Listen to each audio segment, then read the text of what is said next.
Let's begin the meeting. Welcome to day 2 of our Regent meeting. I'd like to certainly thank everybody that had a hand in producing last night's reception at Zoo, Montana. It was a wonderful reception, so thanks to the folks there and here at the college who arranged for that. Would also like to acknowledge our partners at Montana PBS. It's amazing how many people actually watch what we do, our proceedings. I am told that upwards of 2,500 people at any given time when we're meeting watch our proceedings streamed through Montana PBS. And so as they celebrate their 35 years in Montana, I'd simply like to give them a shout out and thank them for the good work that Montana PBS does all the time for the state of Montana.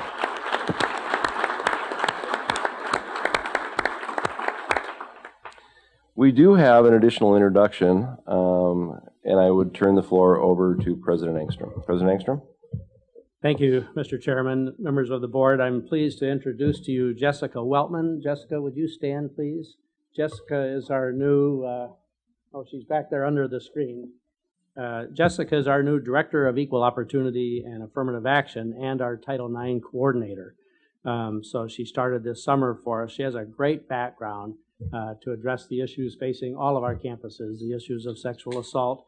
She spent part of her career as a federal public defender in Missoula, and she was a lobbyist for the Wisconsin Coalition Against Sexual Assault at one point in her career. So we're delighted to have her here. She and Lucy France are here to be a part of the Not in Our State exercise going on. So Jessica, welcome. Thank you for being here.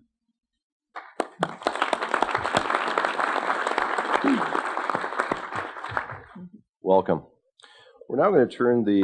Mr. Chair, I too have two introductions, and I also have a new director in the Office of Institutional Equity. And I'm delighted to introduce Kate Grimes. And Kate graduated from Penn State University with a degree in accounting. She started working with a manufacturing company that took her all over the world. Then all of a sudden, she discovered that she wanted to be an attorney. She went to law school in Widener University, and from there she started a career of 16 years as a criminal defense attorney in both Lancaster and Westchester, Pennsylvania. Then suddenly she found higher education and the excitement that comes in working at a university. She moved to the Maine Maritime Academy, where she was working with Title IX and also as a special assistant to the president. She joined us a few weeks ago, and we're absolutely delighted to have Kate with us.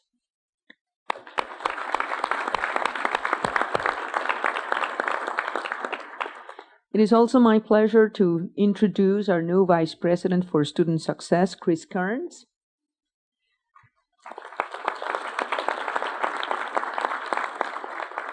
And I'm absolutely delighted to tell you about his qualifications, because Dr. Kearns has a doctorate in comparative literature. Actually, as I look his resume, there was a moment in our lives in which we would have coincided. I had an offer to go to graduate school at University of Indiana or to Purdue University. I ended up choosing the land-grant university, but then it was meant to be for Chris and I to work together. Chris, before beginning his academic career, he served in the Air Force, as did his father and now his older son. Prior to joining the team at MSU, he served as the Assistant Dean for Student Services in the College of Liberal Arts at the University of Minnesota for almost 14 years. In July of this year, Chris accepted the position at MSU as Vice President for Student Success, and we are absolutely delighted to have him on board in another land-grant university. Welcome, Chris. Thank you.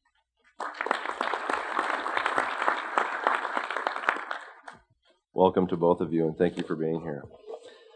We're at that point in the agenda where we left off yesterday, and that is with the Budget Committee. So I'm going to turn the floor over to the Chair of the Budget Committee, Regent Albrecht, and I believe that we're at the very bottom of the agenda for public comment, and I would certainly remind everybody that later on in the day, as we take action on the items for this and other committees, there will be another opportunity for public comment on those specific items, but I believe we're at that point where we're at public comment for items that we haven't discussed. Is that correct? That is correct. Thank you, Chair Tuss. At this moment, I would like to finalize our committee meeting from yesterday for the Administration Budget Audit and Audit Oversight Committee. And I would like to invite any public comment regarding anything that was not covered on yesterday's agenda for this committee.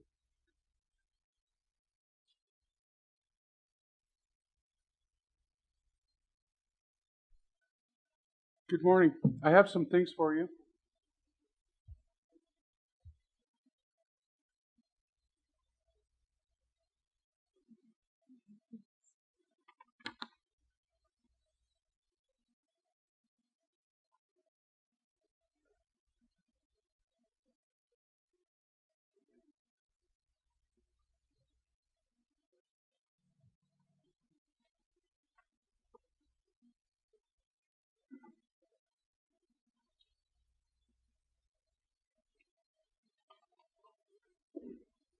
Good morning. Good morning. My name is Trygve Mogelson, also known as Spike, from Montana State University Northern Electrical Technology Department. I can understand why some of the folks that wear these outfits get paid the salaries they do, because that top button is a real pain. What I have here in this packet is some information regarding the budget. I have like 3 different main sections I'd like to address, if I may, in regards to what I've seen from the instructional budget going on the Board of Regents page, and then what the gentleman over here presented yesterday. And I haven't had a chance to visit with you yet, but some of our information correlates with each other in that regard, so I was happy about that. The first page in the document was a fiscal year 14 instructional budget. And it's a list of the percentages of the instructional budgets that go to the various institutions. And the average is 49.1%. But when we look at the instructional budgets for the system as a whole, Butte is like at 56.3, Western's at 49, Billings is at 48, University of Montana, Missoula's 50%, Bozeman's at 48, and Northern is at 42.2 for last year. It's my understanding that our instructional budget is going to go down to 39.6 in the proposed budget for approval. Well, I don't have a full understanding of all the different parts of what the instructional budget constitutes, but I'm very concerned as the electrical technology professor in that in my labs, I'm teaching the workforce development. I'm teaching the electricians to go out into the field and work on your homes and work on your businesses and build your dorms and build your new engineering building or whatever it may be. And I don't have enough materials in the labs. I've got a hazardous location lab, and I've got 20 students and 10 stations, and I've only got like enough equipment, materials for like 6 stations. I got a commercial wiring lab, and I've got 20 students and 10 stations, and I've only got 3 different areas where I can put 20 students in there to work. I've got a motor control lab where I've only got 10 stations, but I've only got 6 motors to hook up. I've got a PLC training lab, but I've got the PLCs, but I don't have any control devices or anything to control to illustrate, to show the students what they're doing. I don't have enough materials for the instructional budget. I think that's a part of it. I'm not sure. So that was a concern. I think that salaries are also a part of that. The second sheet that I've given to you all is basically where we're at as MSU Northern, in that Northern, according to the NEA Advocate document, when I went through it, I asked the question several years ago, the negotiation team, when they were dealing with the salaries and whatnot, and I said, where are we at in comparison to everybody else? Well, according to the NEA Advocate document for the baccalaureate plus institutions, out of the 194 institutions in that document, 193 of them have more of a higher salary than we do at Northern. We're the very bottom We're the lowest paid faculty in the nation for baccalaureate plus institutions. Now, Pines Bluff, Arkansas has a higher average for each one of their different ones, but their average is just a little bit lower. I think they've got more adjunct professors or something like that to lower their average down, but they're the lowest. We're right there when you look at the individual levels of professor, associate professor, we're lower than they are. 75% of the community colleges in America have a higher salary than we do. 89% of the bachelor degree colleges have a higher salary than we do. Now, Montana institutions have a lower salary across the board. I think it was Western was down in the bottom 8%. Billings is down in the bottom 9.2% or something like that. The Butte was up in the 35%. Their instructional budget is at 56%. The institutions, our flagship institutions, are in the bottom 25% of the nation. So I surely appreciate that you know that. I understand that your efforts, that the work that you're doing to try to correct that. I see it when I go to the Board of Regents meetings and I see the advisory report from 2007 that says that it's a problem. I saw the article in the Montana Journal by Commissioner Christian, that it's of the highest priority to try to fix this. I would plead with the legislators that are watching this that we need to fix this so that way we can retain and recruit the kind of professors that we need to take care of our workforce and take care of our societal needs in Montana. The situation that one of our best diesel instructors wound up having to leave because he couldn't afford to take care of his family. That there's folks that are qualified for food stamps because they're below the cost of living. They're poverty level wages as an instructor or whatnot. It's a situation that I'm sure that you know intimately. I hope these documents will help you understand this. I have much more work on this stuff. There's the next sheet illustrates the wages. That Northern is below the average for professors, $6,000. Northern's below the baccalaureate plus institutions, $7,800 on average. So how do we fix that? Fix our salaries and take care of us. It's kind of like a patient being on an IV, keeping us alive so that way we can stay alive, that we can do this. But in order to perform and function fully, that it needs to be fixed and that we've got the proper nutrients in order to continue on to take care of the students and to take care of our institutional needs. The advisory report from 2007 states that for the budgets, I'm going to move into the second part of this thing in regards to the instructional budget, and then I'm basically on page 3 of the advisory report. It says, Montana University System Pay Plan Process. The task force recommends pre-budget salary planning in the early stages of executive budgeting process. Montana University System must work to ensure that campuses have adequate resources to provide competitive and adequate compensation levels to its employees. For this reason, establishing a system of pre-budget salary planning is the task force's highest priority in addressing the recruitment and retention of the system personnel and is essential to securing the needed resources to do so. When I go to page 7,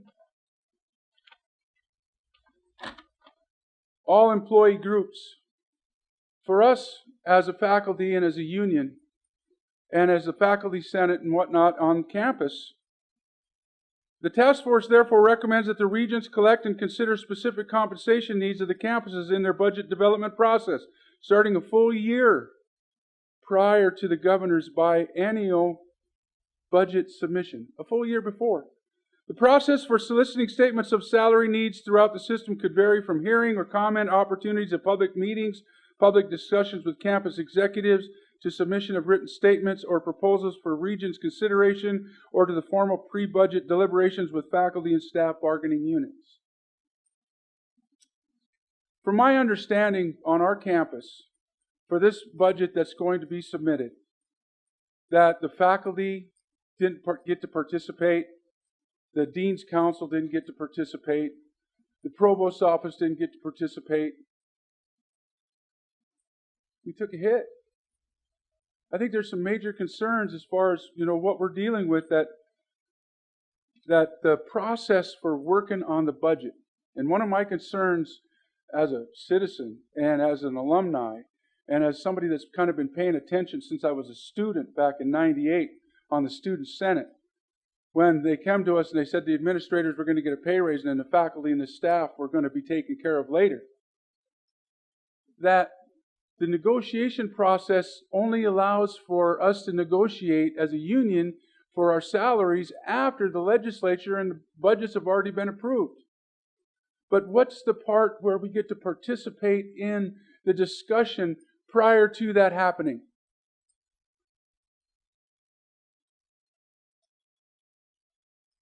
Something important, Kevin? Okay.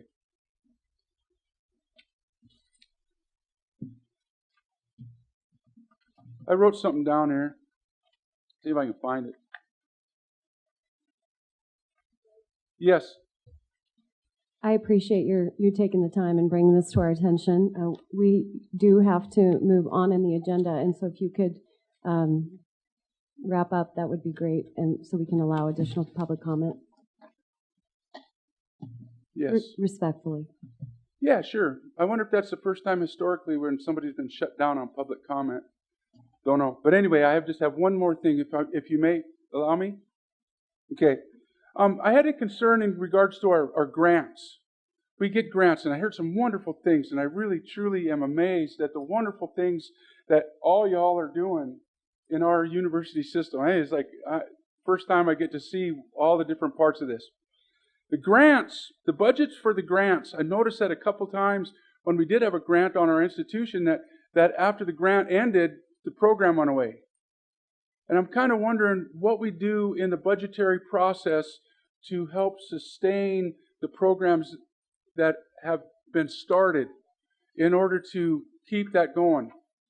And just know that the faculty at Northern want to do everything we can to support our new trusted chancellor and to support our institution and help it grow and to help the university system figure this situation out. So if there's anything that we can do, that I can do, please let us know. Thank you for your time. Spike? Yes, ma'am. I just want to thank you for taking the time and for putting your energy and passion and your commitment into investigating and bringing this to our attention. Yes, ma'am. Thank you. As an electrical technology professor, I wished I didn't have to do this. I'd rather be building that low voltage wiring lab, but I appreciate the opportunity to come bring this to you. Thank you.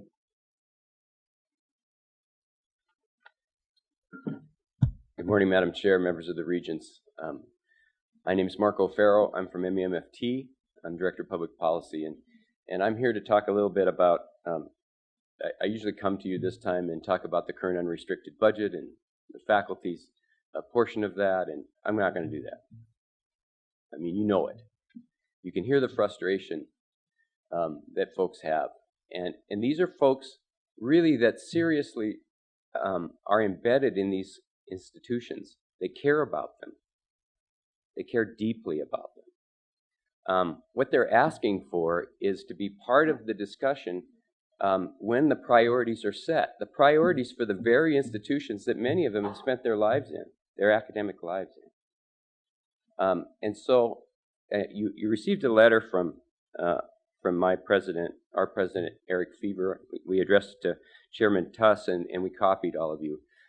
We've been tracking these priority spendings of current unrestricted budget in contract professionals, contract administration, contract faculty over time. And Deputy Commissioner Trevor had a great presentation yesterday that talks about, as a system, I think we are monitoring that. I think you're aware of that as a system, and you're trying to keep that balance in check and set those priorities. There are some campuses that we still see trends that concern us in growth in areas. And when we ask the question, when we add 5 FTE, for instance, in contract professional on any given campus, and we ask the question, who are those folks? What are they doing? We can't get the answer. And so one of the pieces of the puzzle that's missing is a database, a human resources database, if you will, that talks across the system so that a contract professional in one place is a contract professional in another. And when we ask for who the 5 people are that represent the 5 FTE, or the people are that represent the 5 FTE in that budget item, actually, when you ask that question, if you ask that question, you should be able to get an answer. We should be able to get an answer. Our campuses should be able to get an answer. And that should be part of the priority discussion that our faculty and your administration and OCHI and everybody should be having in a time when we're in financial crisis. There's no gift. I mean, you can see up there that the legislative piece, that their portion of the pie has shrunk significantly. It's not, I don't see it going up in my lifetime. But we have to take a look at what we're doing now, the money that we're spending, and prioritize it at the campus level. So I would ask you to charge your staff to build that database so that when you ask that question, there's an answer. When I ask that question, there's an answer. When Spike asks the question, there's an answer. Thank you very much. Appreciate your time and really your work. We consider this board to be a partner with us. Thank you. Thank you, Marco. Any further public comment?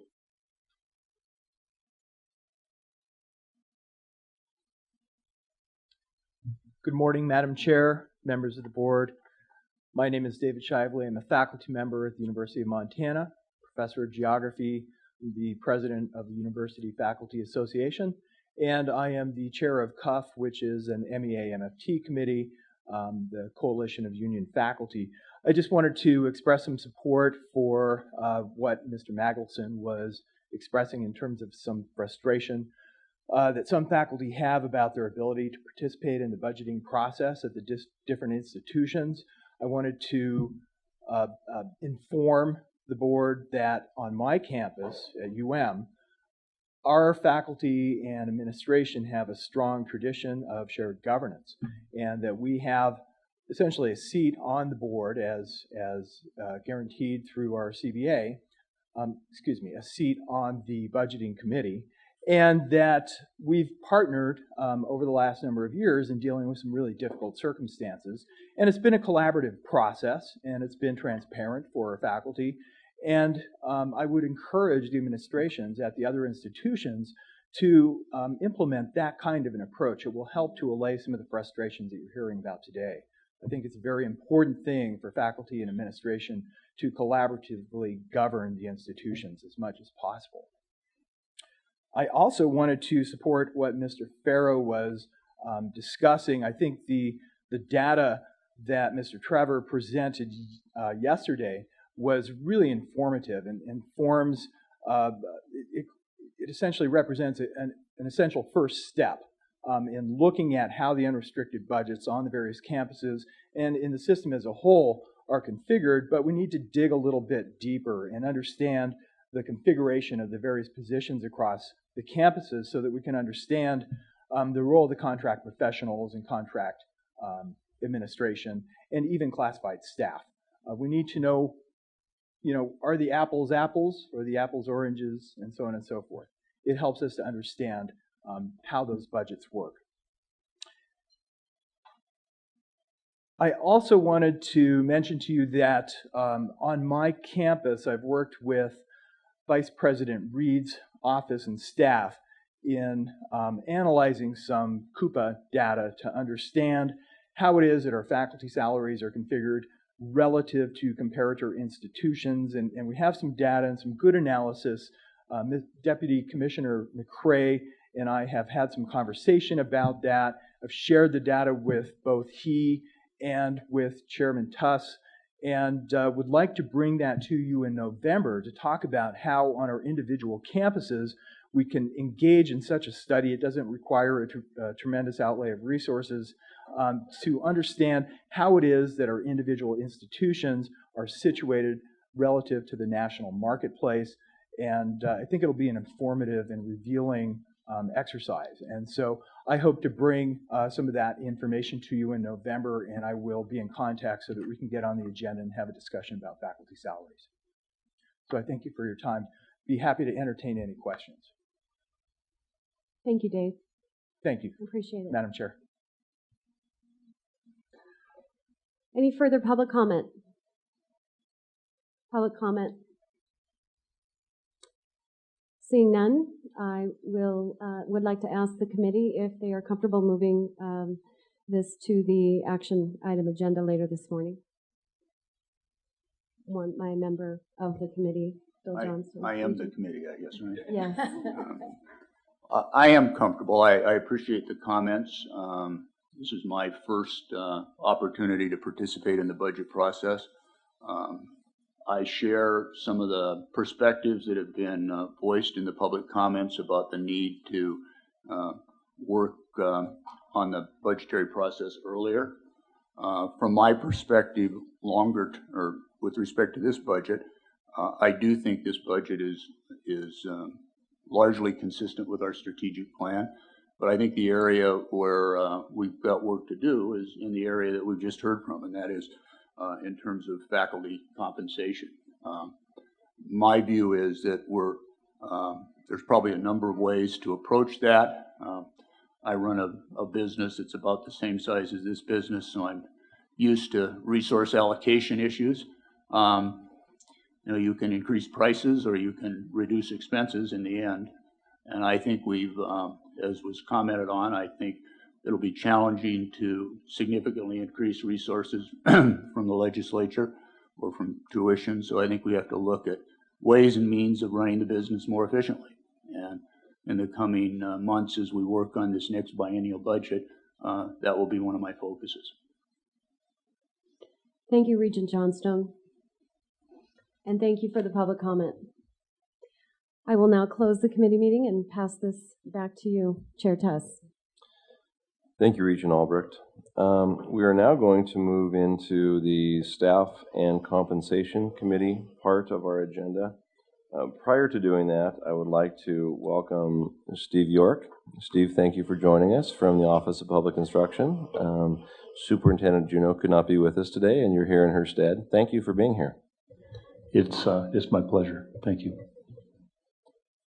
And so now we'll begin with the Staff and Compensation Committee. Before we do that, I would like to, there is one particular staff item under the consent agenda that I would like to pull. And as you can see on that consent agenda, we have a rather lengthy number of staff items.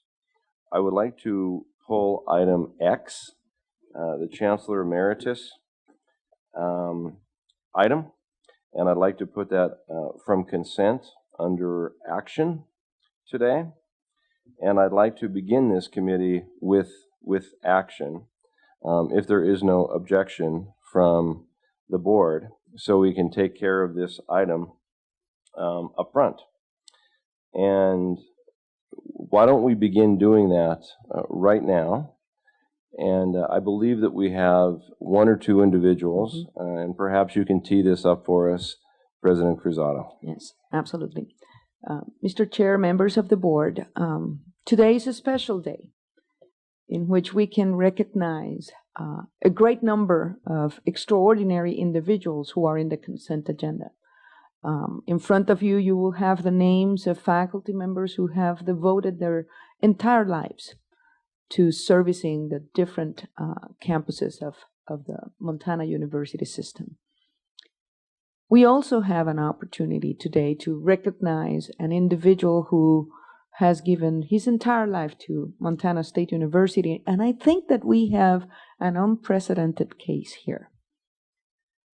In Dr. Rolf Groseth, we have had a faculty member, a student advisor, someone that staff, faculty, students have confided in, and who always provided good counsel. When I arrived at Montana State University almost 5 years ago, actually, Rolf was the person who picked me up at the airport. And he started telling me about the history of this wonderful university system. And I could see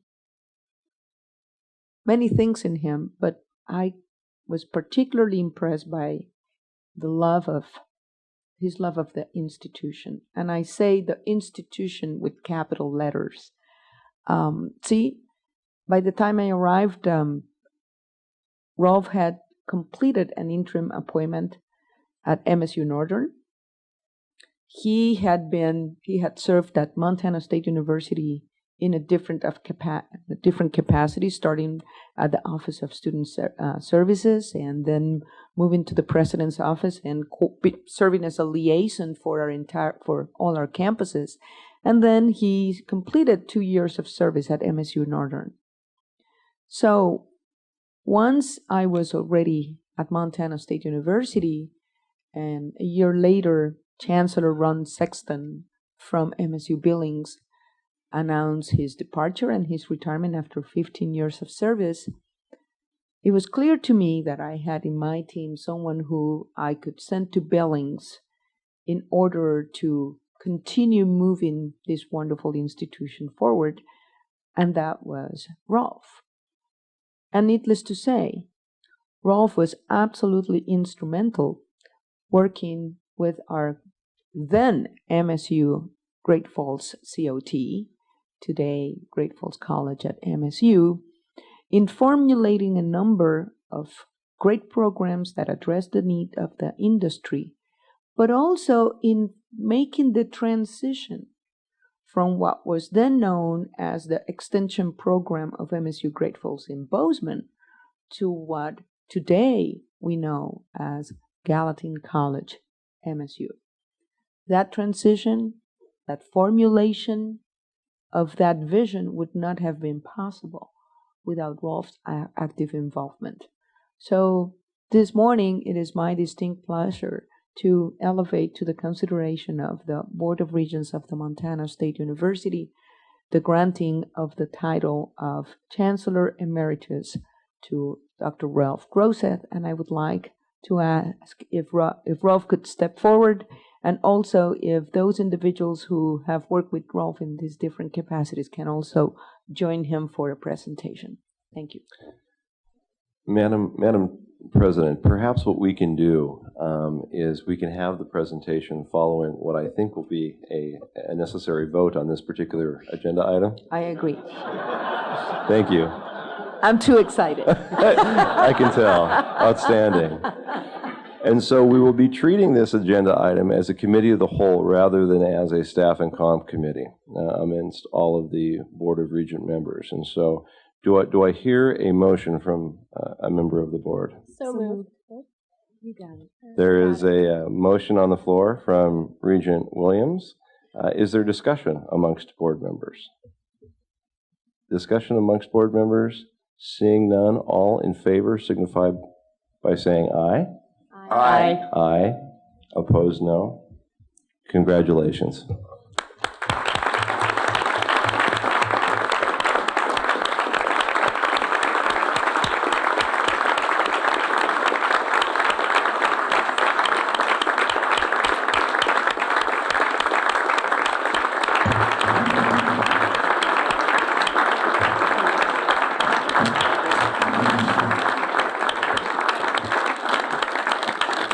I need to make one comment on behalf of his colleagues. We have a person who you all know, hold on a second, longtime President Emeritus of the MSU Alumni Association, Janie Groseth, who many of you know, who also happens to be the previous First Lady of Montana State University Billings.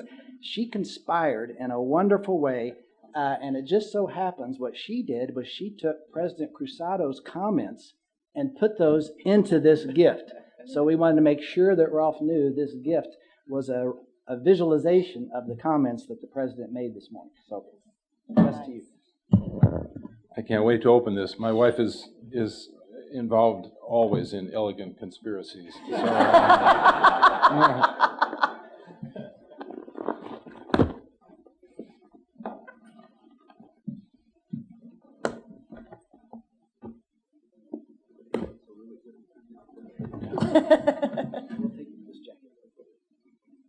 you want to take this one?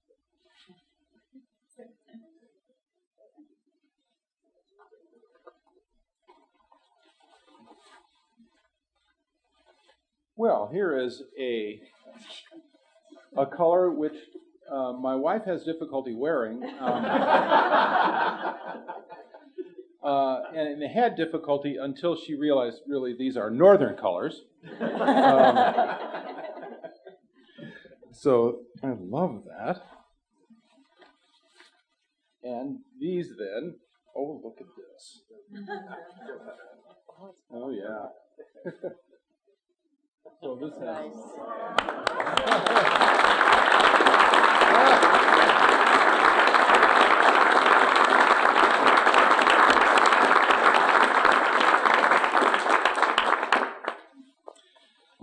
Well, thank you for this, and what a humbling moment. This is the most important activity that our state undertakes, and to have been allowed the opportunity to lead these institutions is a gift I couldn't have anticipated, that I truly appreciate and will treasure for my whole life. Thank you very much.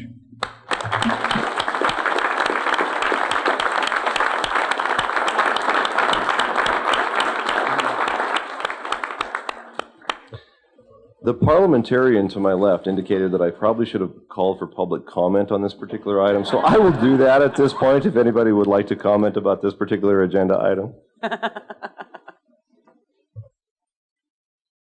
Keep your peace now. Thank you. Very well deserved. And thank you for being with us today, Rolf.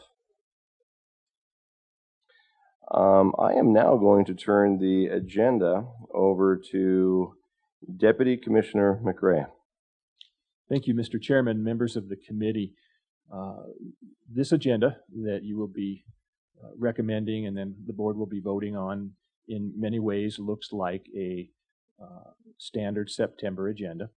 We have two information items, A and B, that I will consolidate into one briefing for you, a report on the Montana University System's implementation of House Bill 13, the state employee pay plan for this biennium, as well as a brief reference or review of the diverse or different types of occupational groups that it applies to in the Montana University system. For example, why do some staff items come before the board for employees of some positions, but not all positions? As we know, the business of the Staff and Compensation Committee is primarily the personnel policy, the pay methods, and procedures that invest in the faculty and staff who serve our students and our public. In looking at these two issues, the implementation of House Bill 13 and then information item B, the various groups of our employees who it applies to, we're essentially looking at the state employee pay plan and the Regents' decision of a year ago to enter into collective bargaining agreements with representatives of our faculty and staff.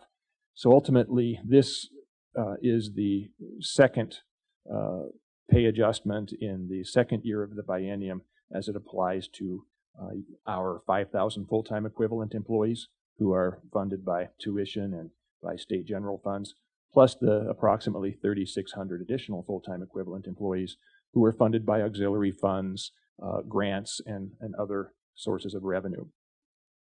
About 1/3 of the Montana University System workforce consists of classified support staff, predominantly represented by collective bargaining agents in positions such as administrative support, accounting and fiscal support, custodial, maintenance, food service, essentially largely populated positions that you would normally think of when you think of the support staff who are necessary to keep our facilities safe and clean and serve students when students are in line needing the support that they have in accompaniment of their education.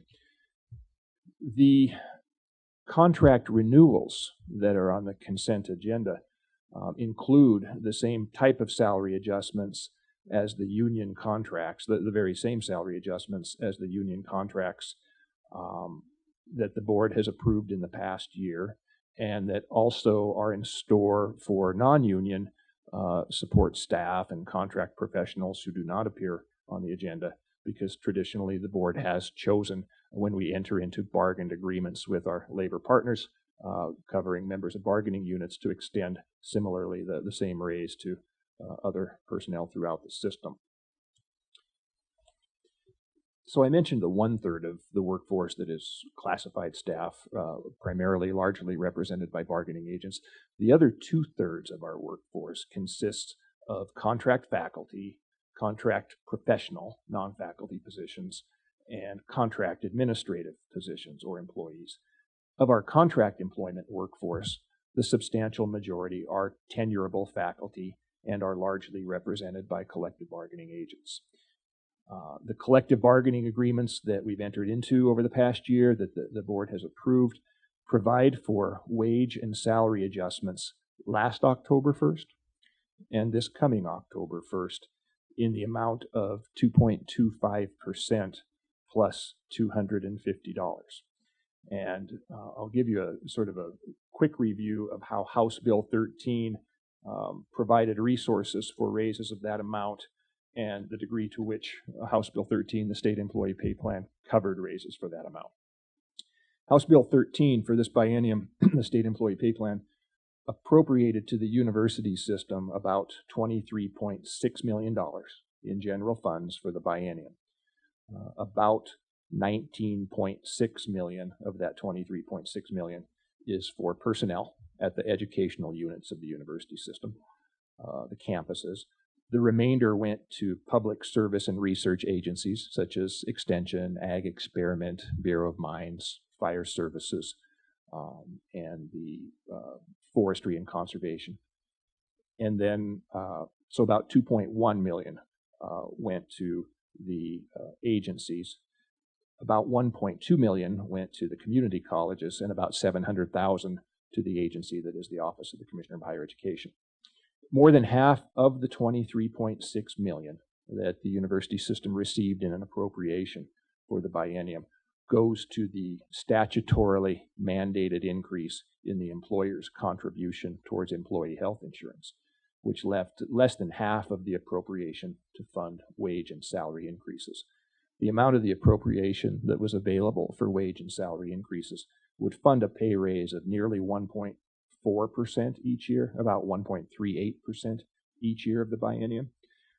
So the raises that the board has guided us towards and entered into agreements with labor organizations for of 2.25% plus the $250, they are about half funded. So the $250 component of that, 2.25% plus $250, was a strategic component that the board guided us towards. The flat dollar aspect of that has an effect of giving some additional support to our faculty and staff and all employees who are on the lower end of the wage or the salary schedule. So by applying that flat dollar $250 piece, it has the mathematical impact of a slightly larger percentage raise as you go in descending order in wages and salaries. So with half of that raise funded by the appropriation and with a tuition freeze, the remaining, that raise of 2.25% plus $250 averages out across the system to a raise of approximately 2.8%. So essentially the system had to look internally to fund the other half of that raise, or roughly another 1.4%. And campuses did so by making some tough but right priorities and had to look internally to budgets to fund half of that raise. Consistent with the board's actions last year and with the parameters of the bargaining agreements, the commissioner recommends on the consent agenda the same raises for the group of employees whose contract reappointments come to the board annually. And those are folks who are on Board of Regents contracts, whose contracts and reappointments are subject to board action. The board years ago delegated to the commissioner the authority to approve contracts annually for the vast majority of term contract employees. So this is why every September you see staff items that appear to, in years of a pay raise, look like raises for certain employees, but what it really is the reappointment of people on Board of Regents contracts receiving the same raise that the board has entered into through collective bargaining agreements with faculty and staff. This board, through those actions of, for instance, entering into agreements for raises that are twice the size that we were funded for, is moving forward, moving forcefully and forthright, following through with actions and guidance that you have set and committed to for a number of years. You've heard reference to past efforts to stay vigilant over our ability to recruit and retain the capable faculty and staff who serve students and the public, and this board has done so. Last biennium, regents who were on the board in May of 2011 remember that last biennium the board set unprecedented ground, or we were in untested waters by implementing pay raises during a state employee pay freeze. So that was the first time that had ever happened. So the balance of viewing tuition resources and state resources as precious and finite as they are, but committing to the investment in the faculty and staff who so very dedicatedly serve the students and the public. This board has a record where you have pushed us and you have pushed campuses to make that investment and keep it on our front burner, and this agenda before you reflects that. That's the summary of item A and B. Item C mentions future review and update of personnel policies. Very briefly, we'll just note, since we've had turnover on the Staff and Compensation Committee and new committees are in place this fall, it is one function of the Staff and Compensation Committee to make sure that university system staff are regularly reviewing the board's personnel policies and procedures. We do anticipate this coming year bringing back some proposed policy updates to the Staff and Comp Committee, perhaps as early as the November meeting. We might be bringing a proposal to you to update the board's post-retirement employment policy for faculty and staff who sometimes come back in a retirement phase and work on a limited basis. We've probably got some updates we need to make to that to make it consistent with recent changes in state retirement system statutes. So, Mr. Chairman, I think with that background, we've also set the table for you on the consent agenda, and largely what the consent agenda consists of. The emeritus items, those are self-explanatory, but the staff items are in line with how I've described. Thank you, Deputy Commissioner. Are there comments or questions from members of the committee on this? Members of the board? Chair Tuss, I assume that these increases are reflected in the budget that we've reviewed. And thank you. Thank you. Is there a desire on behalf of the committee members to move this forward to the action agenda? Yes. Okay. We'll see this. We'll see this later then. I would open the floor then to the Staff and Compensation Committee for public comment at this point. Mr. Farrell. Marco Farrell, MEMFT. I would like to introduce a colleague of mine. We have had a change in our office, and so we have a new person that's going to be doing bargaining at our campuses. She will be helping with contract maintenance as well as assisting our campuses at the bargaining table. You might remember Tom Burgess was with us for quite a while. Tom has taken a job in our office in the Missoula office, and our new person is Tammy Pilcher. Tammy is back here. Tammy comes to us from the Helen Education Association. She was president there. That local has a long history of working collaboratively in a shared governance way, and have really broken some ground. Tammy is also president of the Montana AFL-CIO, so she will bring lots of experience to this to our locals, and I just wanted to give you guys the heads up. So, thank you. Thank you.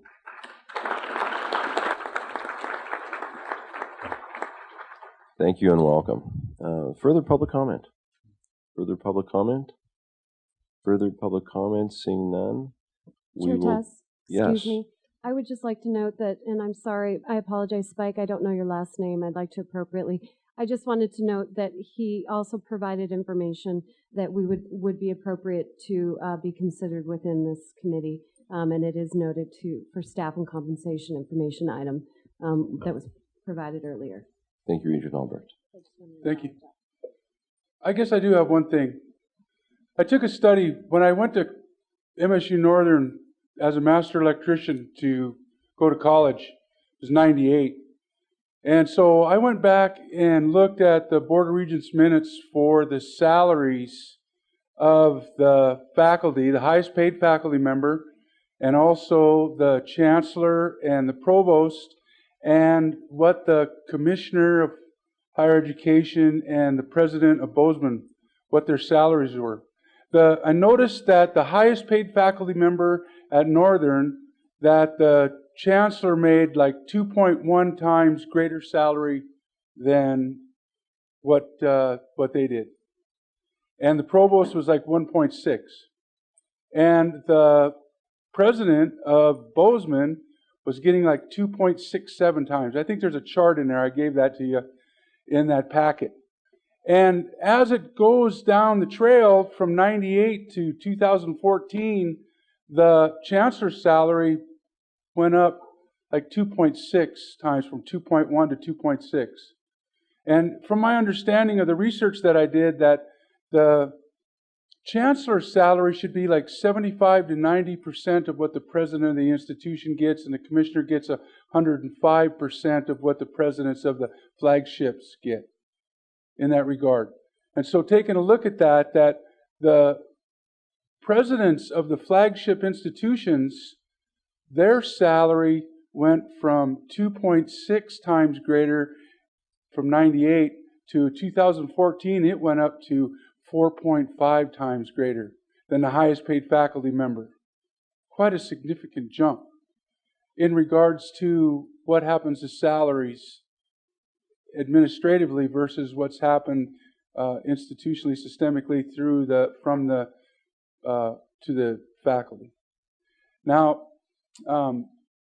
I know that you all earn your keep. Just watching you guys work here today, I know that there's a tremendous amount of work that's been going on. But know too that the faculty salaries probably need to be taken a good look at, and I know you guys are looking at it. I appreciate your time. Thanks. Further public comment? Further public comment? Further public comment? We will close the committee meeting. Thank you, Deputy Commissioner McRae. Before we move on, though, it is my understanding that we do have Kevin. You can stand there. You could come up here. It is my understanding that we have a significant event tomorrow, and that Deputy Commissioner McRae has a birthday tomorrow. And having entered the Montana University system exactly 31 years ago as students together on exactly the same day at the same institution, along with the commissioner on that very same day at that same institution, I think I know how old he is. And it's a significant one. You can guess what it might be. So at this point, he's grabbing the mic. And so, Deputy Commissioner? Mr. Chairman, members of the board, it is so significant that somehow I have landed on the future radar screen of the gastroenterologist in Helena, Montana. I don't know. So, yeah.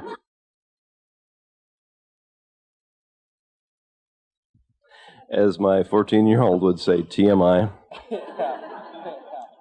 So would you join me in singing happy birthday to Deputy Commissioner Kevin McRae?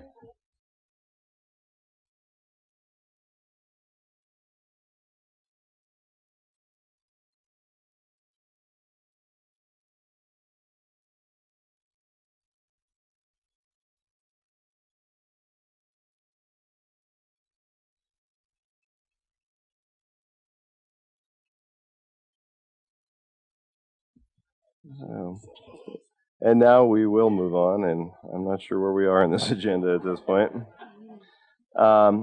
We will move on to the Academic Research and Student Affairs Committee. Regent Robinson. Thank you, Chairman Tess. Well, now that we've been put behind significantly by all of our celebrations, congratulations. We have quite an agenda here for academic research and student affairs, and so we're going to get right to it. First of all, I wanted to thank the committee members that are participating on this, Regent Tuss, Regent Sheehy, and Regent Williams. Thank you for your participation. And also, I would like to especially thank Deputy Commissioner Neil Moisey for your assistance with putting the agenda together and helping us with the committee meetings, and so I appreciate your help. Thank you. We have on our agenda, we have 6 action items that we'll be covering. We also have 2 consent items, and last count was 9 information items. So we want to try to get through that as efficiently as we can this morning. What I'd like to do, first of all, is start with the action items. We have items A through F, and if I could, I would like Deputy Commissioner Moisey to help with the first item A, the policy revision 301.1. All right, thank you, Chair Robinson, members of the board. If I could talk a little bit about items A, B, and C, they come as a packet. These policy revisions have come out of the recommendations from the Developmental Education Reform Task Force. We now have a Developmental Education Council who part of their charge is to see those changes and recommendations go forth. These 3 policy changes are tied to those recommendations, and also part of these policy revisions are to clean up some of the language in the existing policy, and as you look at how policy develops over time, these policies are added to, and some of these have been added to over at least about a 10 or 15 year time period. So Deputy Commissioner Suck and I, with the help of the Developmental Education Council, the Chief Academic Officers, reworked Policy 301.1, which is admission to 4-year institutions, took out language that was relevant to developmental education, put that in 301.18, and pulled out language that referred to our placement policies in the campuses. We took that language out and put that in a separate policy, 301.17, so it's clear at a policy level about how we do placement within the Montana University system. So these recommended changes are modifications to address those issues. It's cleanup of existing language, and it also makes it much more clear where the language relative to those items is contained. So 301.1 really talks about full admission versus provisional admission status to students coming into the 4-year degree campuses. Thank you. I appreciate the work that's been done on and revising these policies, because I think we have not only is it a policy that helps direct the board, but more and more as we're aware as board members that the public has access to all of our policies as well. And I think it makes it also, these type of changes makes it easier for those public entities that want to look into how we are supposed to be responding as a board. I think this helps to clarify a lot of what we've been working on lately. So I appreciate all the work that's gone on with this. So my understanding is that we have 3 of those policy items here that you just covered. So what I would like to do is ask the committee members, and I think we have one over there that's feeding his face right now, but we have 3 items on our agenda here that I would ask the committee members if, first of all, if you have any questions related to these items. I have a question. Yes, Regent Sheehy. At the May meeting, some of the campuses had questions about the preparation of these policies, and I wondered if the campus presidents and provosts had been consulted in these new revisions, and if we have some sort of sense, I know they'll have a chance to comment, but is there a sense that there's agreement on these revised changes? Regent Sheehy, members of the board, we have done extensive discussions with the chief academic officers, registrars in the state, and the campuses to address those the concerns. Really, the concerns came out in a couple of different areas.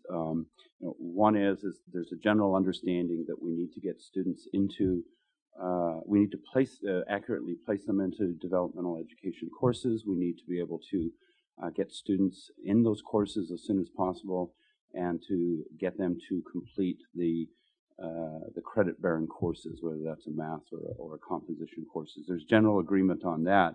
The concerns were really about the language we had in those earlier policy revisions, whether or not that would have an impact on the resources on the campuses, and certainly the discretion of the campuses to be able to work with individual students on perhaps there are reasons why they couldn't comply with those. So what we have done to address that is lengthened out those requirements somewhat, but have also directed the campuses that if students can't comply with those deadlines, so in other words, don't take the developmental education courses within the first 2 semesters, or complete the college-bearing course at the end of the longer of 3 semesters or 32 credits, that the campuses will then implement advising programs with those students. So again, I think it's a good way to address getting those students into those courses, having them be successful, and providing guidance for students who can't comply with that. I think the clarification and separation of developmental ed portion of these revisions from the admissions was really helpful and a good revision. I think I like what's happened since the May meeting with these revisions. Thank you. Are there any other questions at all from our committee members? If it is the will of the committee to move these 3 items forward to action, okay. And we just, for the record, we don't really need a movement on it, but if we agree as a committee to move those forward, we'll have the action later on this morning. Thank you. Let's go into item number D, which is a mission review item for the University of Montana. And on this particular item, I believe, is there President Engstrom, would you like to speak to this, or do you have someone here that would like to talk about this action item? Regent Robinson, members of the board, I'll ask Provost Perry Brown to come up and speak to the item. Let me just make an introductory comment or two. First, I want to say we appreciate the opportunity periodically to do a mission review. It is not, to be honest, it is not so much a review of our mission. That stays pretty constant over time. It's really more a review of how we're implementing and how we're meeting that mission. And so it's an opportunity for us to talk to you about and to present a report to you about how we meet that mission. This intersects pretty closely with what we heard about at the May meeting from our representative from the Northwest Commission on Colleges and Universities, our accrediting agency. All of us, as you heard at that May meeting, go through a 7-year accreditation cycle, and really the purpose of that cycle is almost exactly, are you meeting your mission? What is your mission? Do you have the resources to meet it, and are you meeting it? So this really falls into that category of conversation very neatly, and it's helpful for us. The Northwest Commission does expect us to have periodic mission reviews with our governing board, so that's really what this opportunity presents. So With that, I'll just turn it over to Provost Brown, and he can make some comments and open it up for whatever questions you have. Thank you. Okay, thank you, President Engstrom and Regent Robinson and members of the board. I appreciate having the opportunity just to share with you some things and condense what was a 19-page report that you've got down into just a few items and highlights that I want to share with you. And the first few things I'm going to talk about are really a condensation of that mission statement, so I picked out the things that are really important. So for our mission, we are really about producing outstanding graduates and outstanding faculty and staff accomplishments. That's what we're interested in. Our product is to get those people out there that are really, really good and well prepared as graduates of the University of Montana, and then having our faculty and staff produce things that are useful for society and really help to do that. In doing that, we have been serving Montana and this country for over 120 years. We have a very strong liberal arts core to what we do, liberal arts and sciences. That's a major part of what our mission is. We have graduate study, we have professional education and training, and these three areas all have a very significant interdisciplinary emphasis and a very significant international emphasis to what we're doing. In addition to those three areas of liberal arts and sciences, graduate study, and professional education and training, we conduct research, we have technology transfer, we have extensive cultural and arts outreach to the communities in Montana, and then we provide service to our professions and society. And just a comment about the liberal arts underpinning, liberal arts and sciences underpinning we have, that really emphasizes critical and analytical thinking, interdisciplinary problem solving, and global awareness. And we believe these are abilities all 21st century citizens need to have. Let me go over those again. Critical and analytical thinking, interdisciplinary problem solving, and global awareness. Those are things that really characterize who we are and what we do. We are a doctoral research institution, and we have programs that go from workforce certificates to doctoral degrees. Broad set of degree offerings and programs that we have. We have delivery of all of this educational opportunity and research and things that we do in 9 colleges and schools. We have those listed on the screen right here: humanities and sciences, forestry and conservation, the health professions and biomedical sciences, law, journalism, visual and performing arts, education and human sciences, business administration, and then our embedded 2-year institution, Missoula College. Some of the major focus areas that we have, things that we are known for today at the University of Montana: health professions, from brain science to psychology to speech pathology, in the environment, from ecology to environmental philosophy, in culture and arts, from music to drama to creative writing. And then if you look at very, very strong programs in business and education and entrepreneurship, these areas, these span across the entire university, that there are people involved in education and in business and entrepreneurship in all of our colleges and all of our activities across. Very, very strong programs that we are known for today at the University of Montana.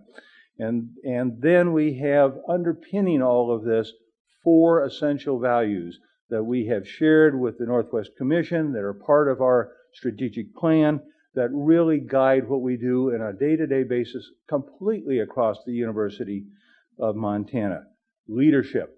We are about producing people, graduates, that can be the very best leaders in their communities, in their professions, in the things that they do in their lives. To the extent that they want to do that, we are providing the opportunities, or hope to be providing the opportunities, that they can be the leaders that we need in this country and in the world. Engagement of our students and our faculty and our staff is extremely important to us.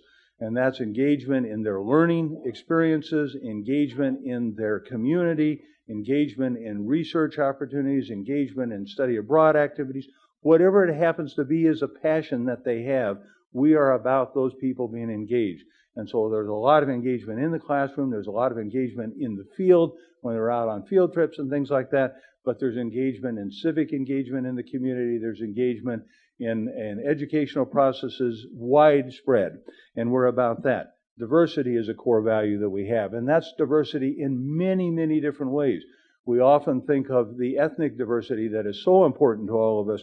But in addition to that, we've got geographic diversity. We've got economic diversity in the students.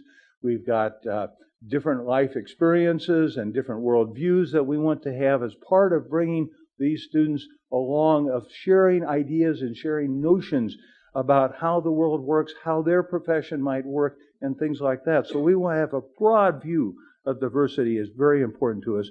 And finally, the fourth core value that we have that really support this mission that we have out here has to do with sustainability in all of its forms.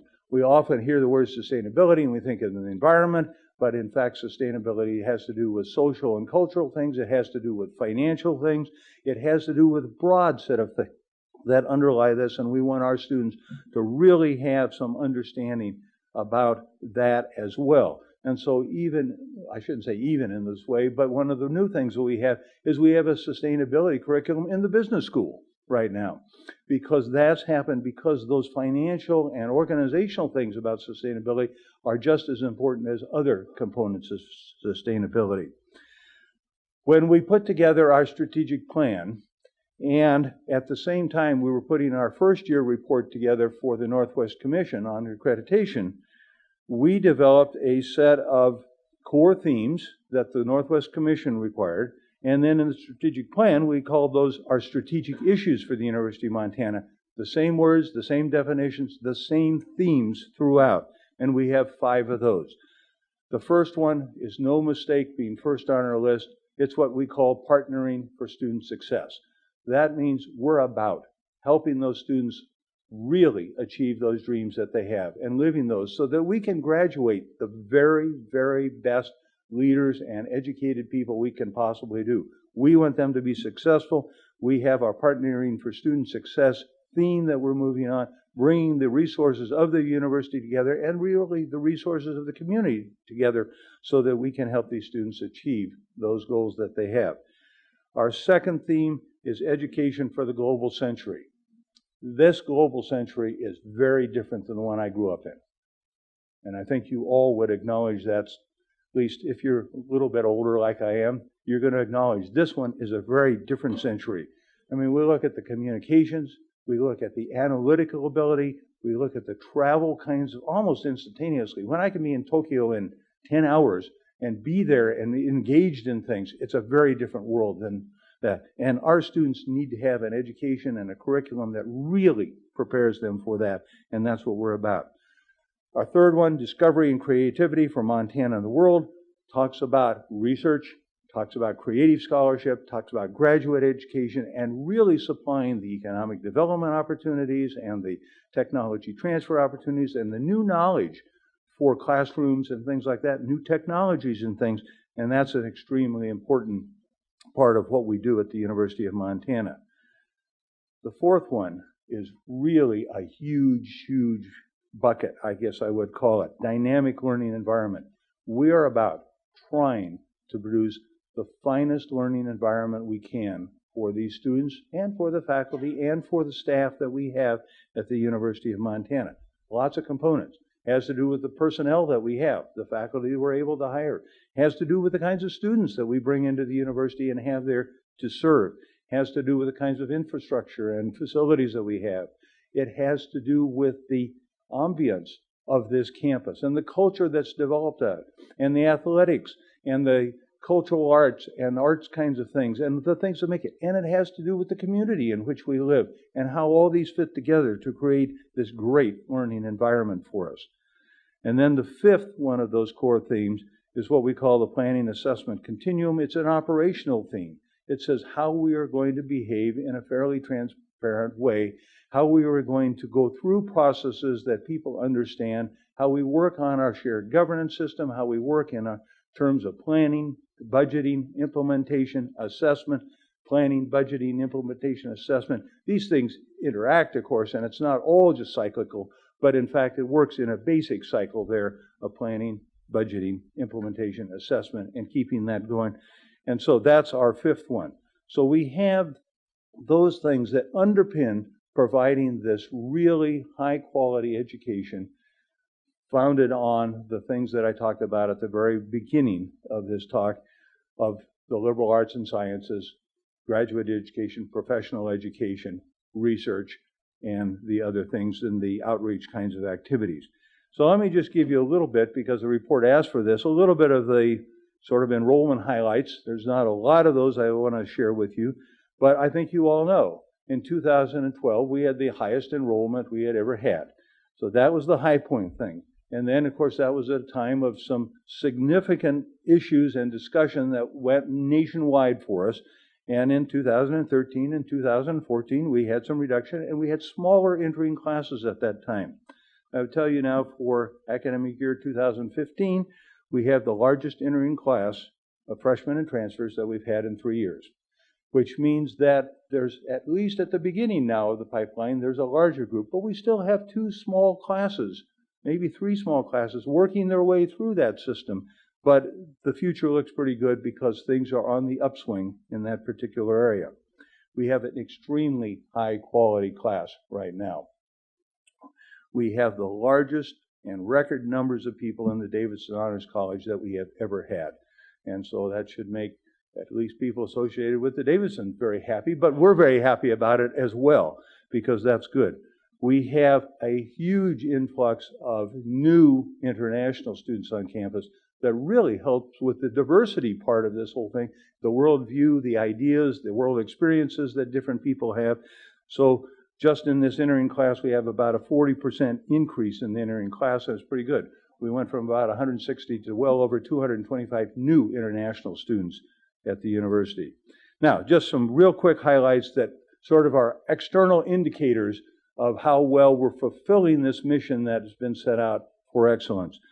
We are the national leader in Udall Scholars. We've had 37 of those since the Udall Scholar Program started nationally, and we are the leader in that.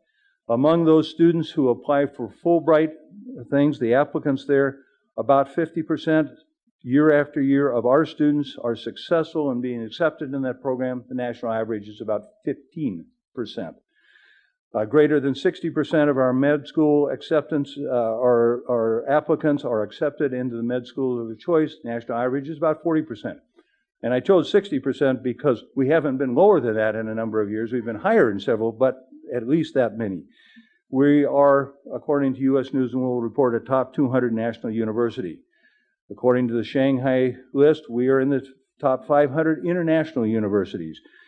In terms of the Center for University World Rankings, we're in the top 2.8% of 22,000 universities in the world in terms of that thing. We are best value law school. Our journalism school is number 9 in the nation. We are always annually in the top 3 in our wildlife biology program.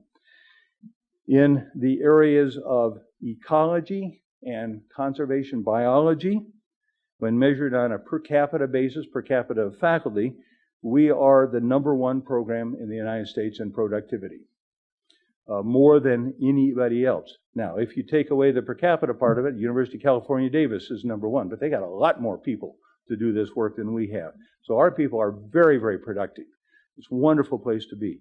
And of course, as many of you know, we have extensive outreach and community engagement across a wide variety of programs, from top performing athletics to visual and performing arts, to business certifications, to economic and policy development across the U.S. and a number of areas that we participate in.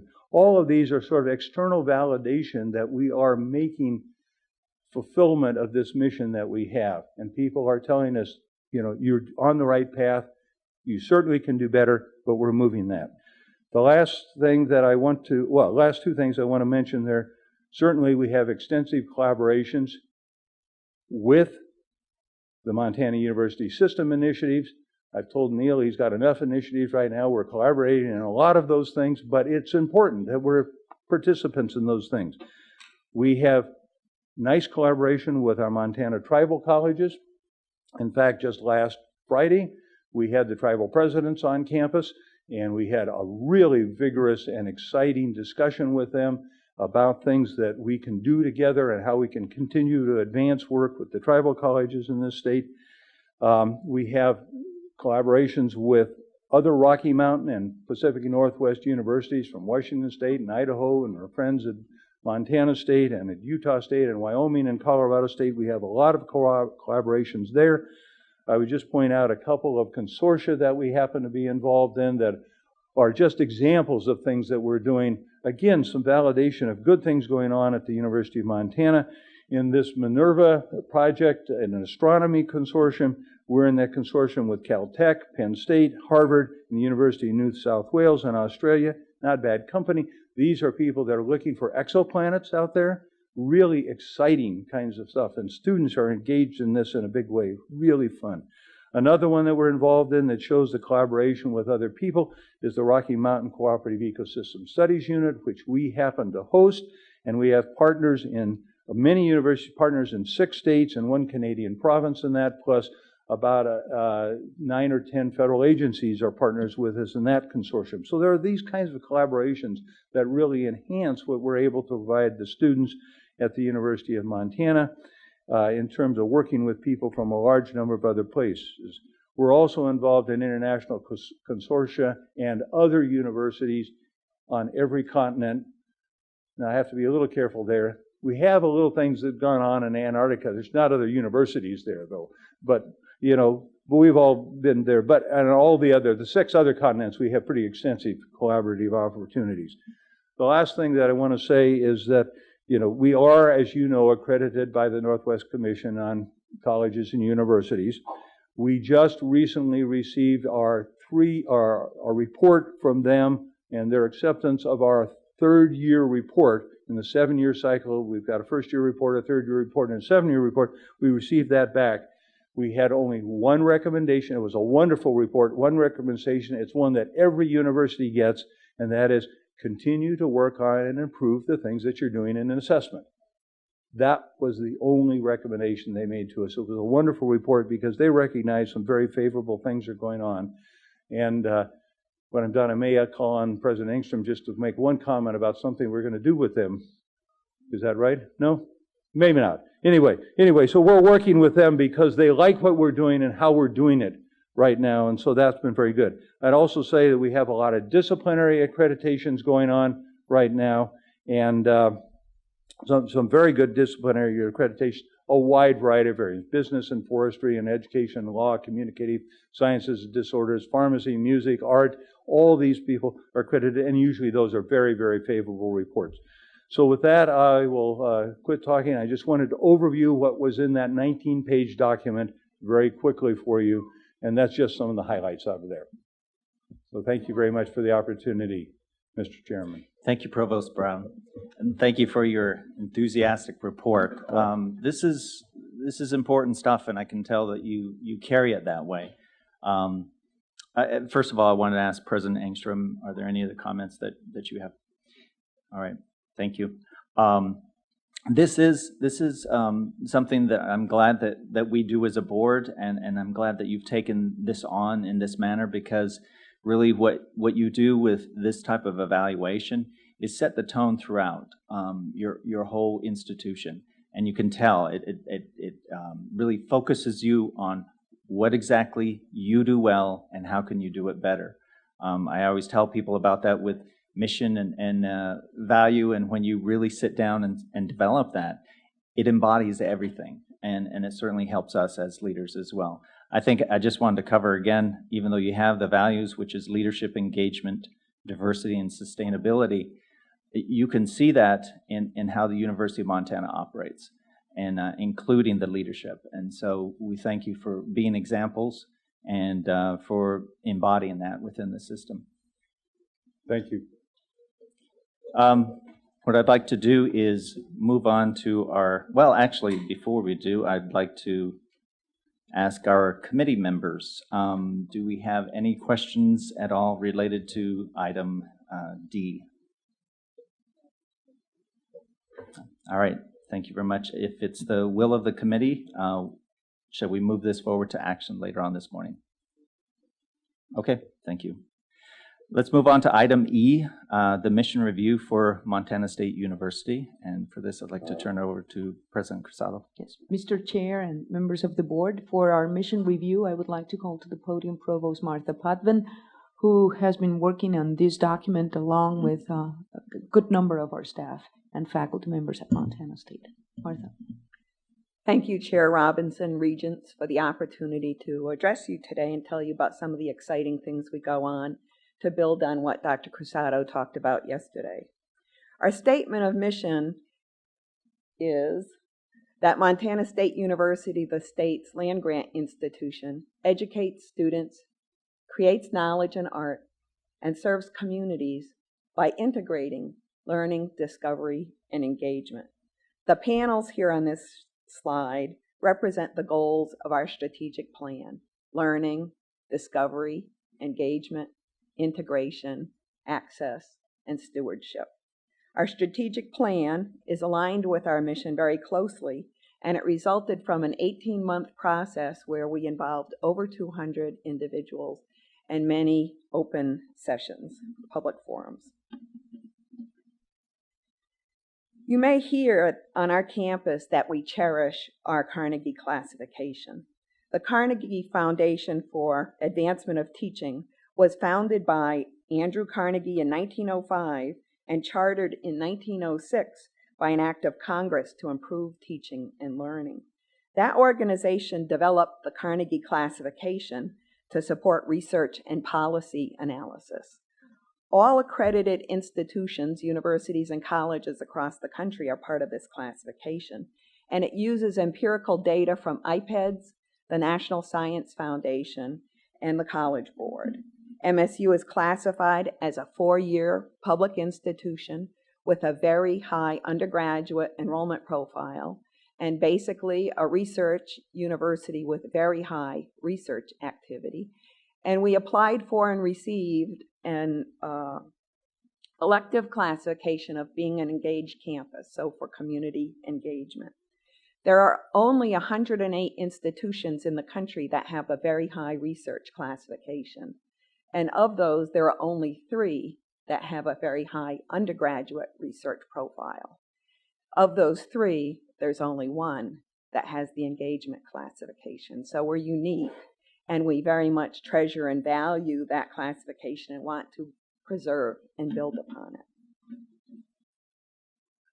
Our academic profile is that we offer bachelor's, master's, and doctoral programs, and Gallatin College MSU offers certificate and associate degree programs. Every institution has a general education program that ensures that we provide students with a well-rounded education.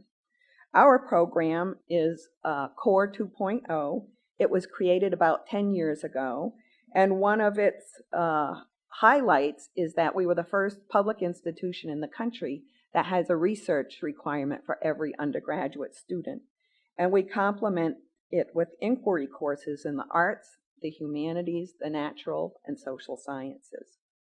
We assess student learning outcomes for this program, and is a challenge for many institutions in the country, as you just heard. And we'll use that information this year to review our Core 2.0 program so that we keep it refreshed and relevant. MSU has degrees and programs ideally suited to its land-grant mission. Engineering is the fastest growing college, and graduates play a vital role in many sectors in the state. Agriculture is the leader in Montana's economy, and our graduates are well prepared to lead in the many diverse facets of food production. We have a strength in the health sciences. Our nursing program is the only public baccalaureate program in the state and the sole provider of graduate nursing education. 2 years ago, you approved MSU to have a program, a doctorate of nursing practice, and already we have 46 students in that program. Architecture is the only program of its kind in the state. It has a community design center that assists community groups and nonprofit organizations, often in underserved areas of the state, to advance projects in the state. This next slide shows that our total student enrollment has been steadily increasing despite a decline in the high school demographic. We expect that part of the increases that we have enjoyed are due to the gains we're making in retention of students. ACT standardized scores are one predictor of college success for incoming students. In blue is the average ACT score for MSU's incoming freshmen. In yellow are the average ACT scores of Montana students. You can see that despite our enrollment increases, we have not experienced a decline in student quality. It continues to rise. Notice the drop in the yellow in 2013 in the Montana score. We think this is due to a new requirement that all juniors take the ACT.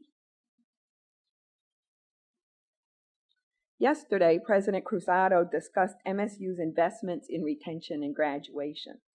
The blue bars show an increasing trend in our first-year retention rate, and the yellow bars are graduation rate, and we hope to see this climb as our students benefit from our retention initiatives.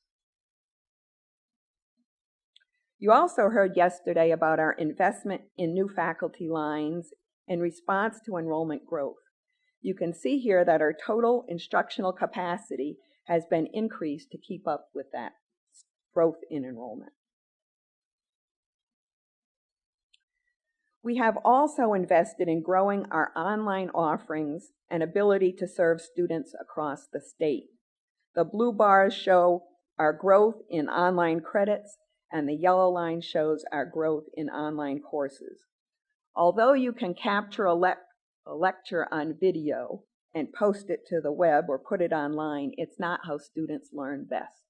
Much of our investment is to support faculty to develop courses that use the pedagogy that helps students to learn best in an online setting.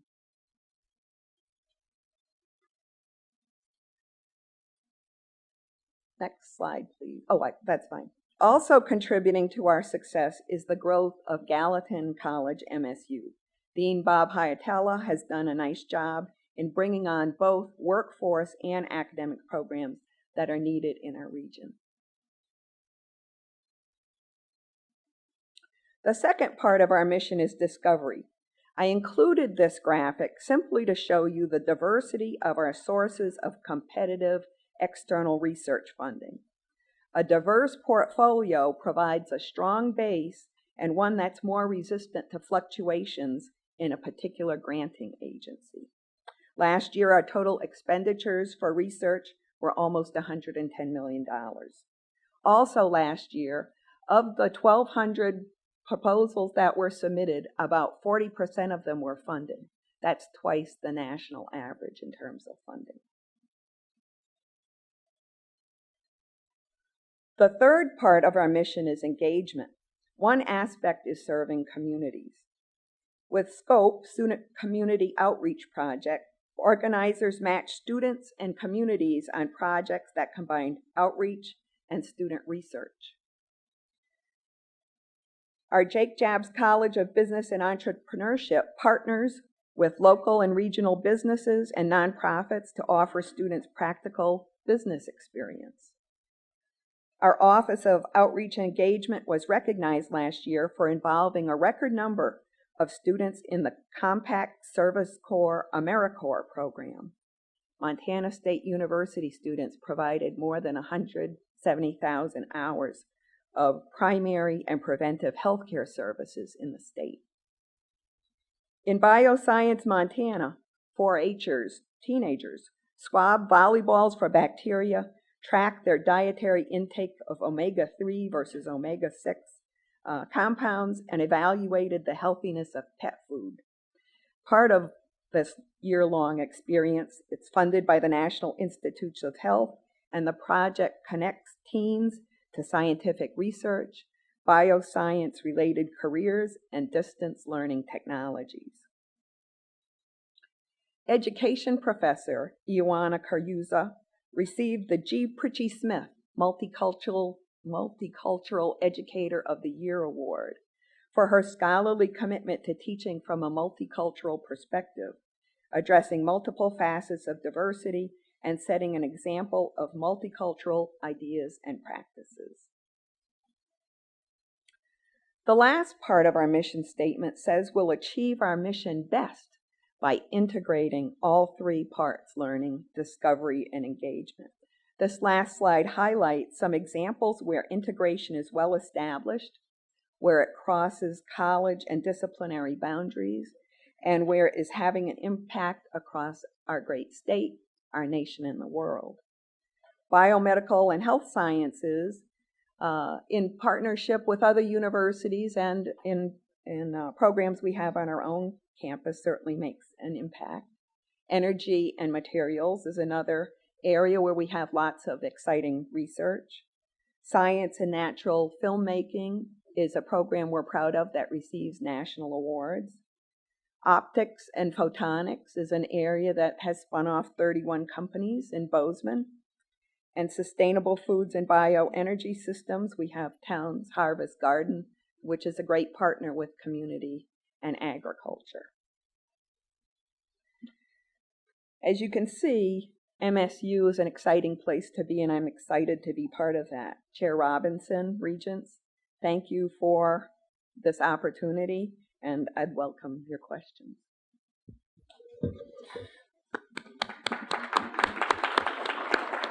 Thank you, Provost Putman. We appreciate you again going through this endeavor and taking it on. I too would like to revisit the 6 items I had here just a second ago, because again, it's important to recall your focus and the direction that you're going, and I think you're consistent with it in what we're seeing evidence in, and that is with your focus on your core themes of learning, discovery, engagement, integrations, access, and stewardship. The only thing missing on this, I think, is leadership, because again, you've illustrated the type of leadership that's necessary that the students are learning directly from. So I think that itself is kind of embodied in the entire 6. Yeah, I think we fold leadership under the access mission. Great, yeah. Great. Are there any other comments that you have, President Cruzado? Okay. And I'd like to ask the committee members, do we have any comments or questions at this time on this action item? Okay. Seeing none, thank you very much for your presentation today. And what I'd like to do is move this on first, and then we'll discuss it. If it's the will of the committee to move this on to an action in our meeting later this morning, okay, thank you. And at this point, I'd like to change this. We have another item here, but I'd like to invite Commissioner Christian for a few comments. Mr. Chair, thank you. I'd just like to make a couple general comments about missions review and mission statements, and I deliberately wanted to wait till after those because these comments don't necessarily apply to the 2 items that are before you. In particular, our 2 flagships have a very broad mission, and I think that's incredibly appropriate. But as you serve your 7 years on the board with a 7-year review cycle, ultimately you will see mission statements come before you from all of our institutions. And, as we talk some about the role of a governing board and ultimately the policy level decisions that you all make, I think there is nothing sort of more over the plate than the mission of our institutions. As we charge you as a board with allocating resources across the system, what all these institutions will be to the system and what their missions are is exactly what I believe the board needs to focus on. And boards before you, Regent Barrett really believed in this and spent some time on it, and we got into sort of a process of review, and I think it's important to the board that we take a close look at these as they come back. Ultimately, when you try to spread resources, I think you're going to have some decisions about what all our institutions will be. It's no secret that in Montana, trying to support 16 institutions, 22 institutions, or 3 if you include the tribal colleges, we have a lot of access points geographically around the state, and that's a good thing for a state of our size. But for our population, that is a lot of resources. And it spreads them fairly thin. And I don't want to read too much into that, but a lot of the conversations that we even had this morning about the budget, good comments from Mr. Mengelson, from Marco Farrow, how are we going to allocate these resources? It all comes into what will all of these institutions be for the state of Montana, and they can't all be our flagships. So I think it's important that we look at what is the role of our flagships, and ultimately, what are the role of these. It is part of the accreditation process and the review. And oftentimes, I think what my office sees, and we talk to campuses about, is sometimes we'll get recommendations from the accrediting body that, well, you need to update your mission statement. And I always ask the question, why? I think two things can happen. Either the mission is changed, and that's fine. That may be something that the board is very supportive of, but I think the board has a role and absolutely needs to weigh in on that if truly we're changing the mission of an institution.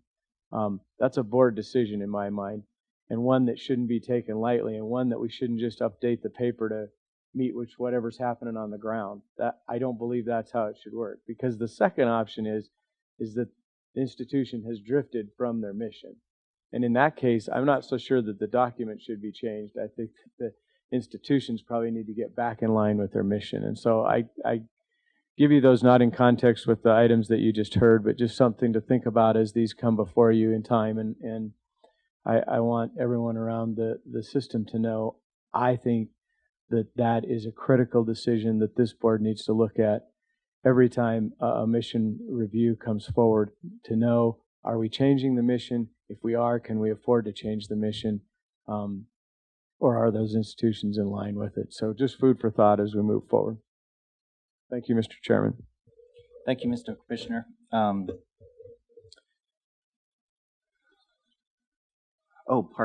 me. President Engstrom, you had a comment?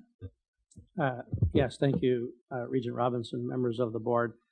Of course, I'm sure I can speak for President Cruzado as well. We want these presentations to be as effective and helpful to you as they can be.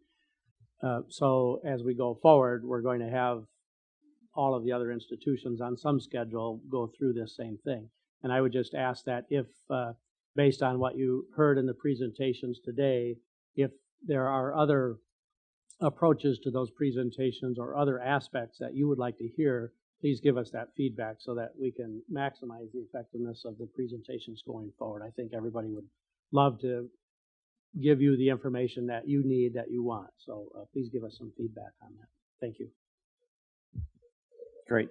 Thank you for that suggestion, and we certainly will. I think you've seen already from the board members, if we have a question or a comment, we'll certainly provide that. And again, I want to thank you both for bringing this forward and for doing all of the work. Really, it's taking it from this point forward too that's most important. And so thank you for your leadership there. Let's move on to item F, approval of updated core themes for Montana State University. And for this item, I would like to, Neil, do you have any comments on this item at all? Chair Robinson, members of the board, I guess I just want to reiterate that these are coming forward as changes from the core themes that were approved by this board in November. Again, this is a Northwest Commission on Colleges and Universities, the accrediting organization, requirement that the board reviews and approves both the mission statements and the core themes. And Provost Potvin looks like she's ready to come up and add anything. I think you probably within the mission review covered what those core themes, the new core themes are.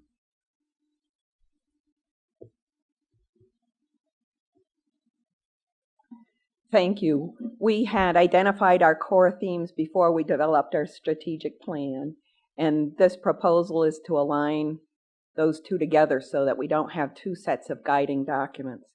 So we're going to align them with learning, discovery, engagement, integration, stewardship, and access. For learning, we want to improve learning, graduation, having students get good jobs and future careers, Under discovery, to elevate research, strengthen its infrastructure, and grow graduate education. Under engagement, we want to increase engagement both globally and multiculturally, and this is where leadership development falls. Under integration, we want to continue to integrate learning, discovery, and engagement, and cross-disciplinary work. Under access, to ensure quality programs are available to Montana students, and we have a campus that's much more diversified in the future. And stewardship, we want to develop our human resources, physical resources, economic resources, and environmental resources so that we can meet our mission while efficiently managing our precious resources.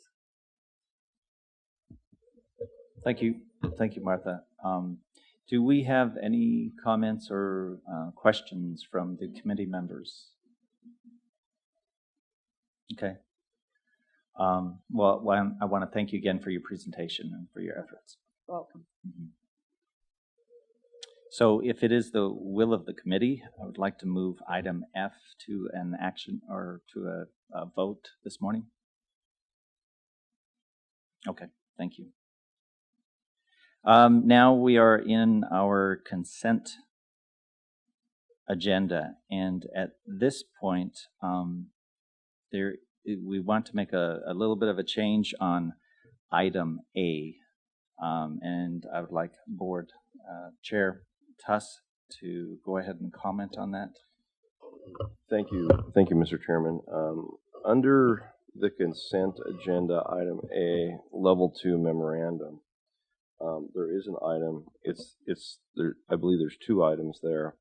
I think it's the first item there. You pull that up. It's the Center for Mental Health Research and Recovery, and it's my understanding that the presidents would like to make perhaps comments about this particular item.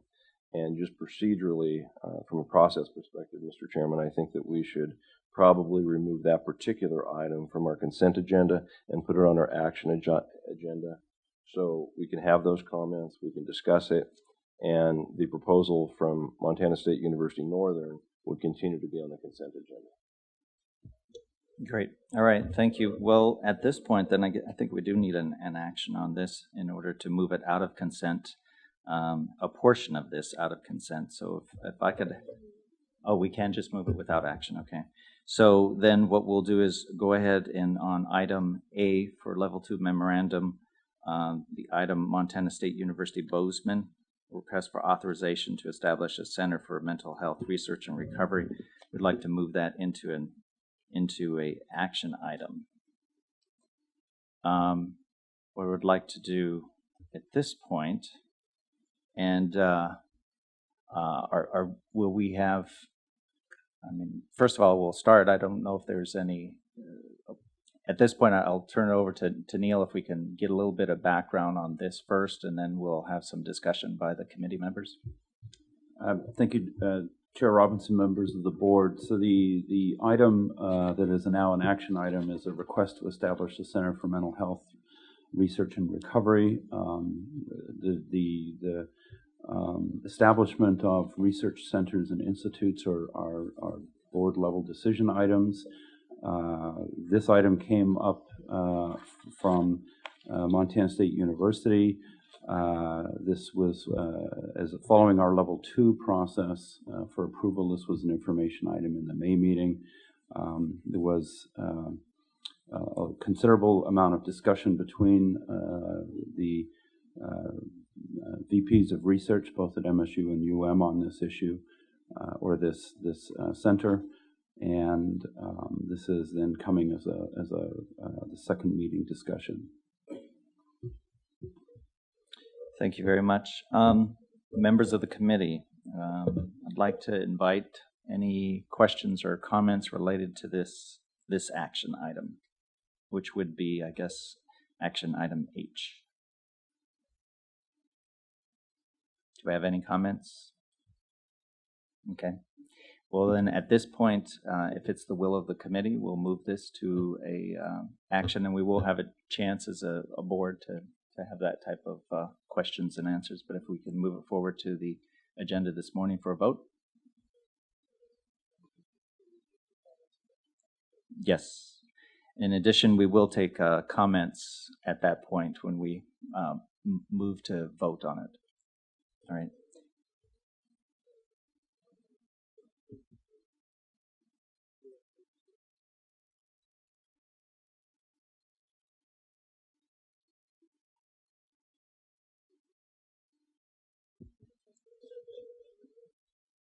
Okay, great. Well, what we're going to do then is on this particular item, let's go ahead, and I would like to invite if any of the campuses have any comments that they would like to make on this particular item. Chair Robinson and members of the board, I would like to make some comments about the importance of this proposal. And with me today, I also have the faculty member who has been working on preparing this proposal. And I think it will be fair to say that she represents the voice of many faculty members and community leaders across the state who have been working on this proposal. Yesterday, when we were having a conversation about our budgets, we were discussing the importance of research. And we know the obvious, that research contributes to the economic impact on the state, that the research that we prepare and produce in our universities acts as an economic engine for the state of Montana. We also know that research, particularly sponsored research, culminates in innovation and technology.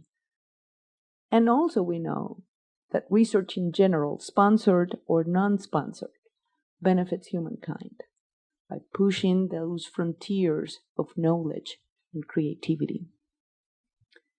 What we seldom talk about is that research can have a profound impact on individuals and families.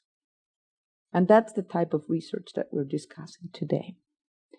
In a way, this is a continuation of a conversation that the board started this last March, when you considered and approved a Center for Neural Injury at University of Montana. And at that time, if you remember, I mentioned that we were working on a very important area that complemented and expanded and would provide opportunities for collaboration in that area.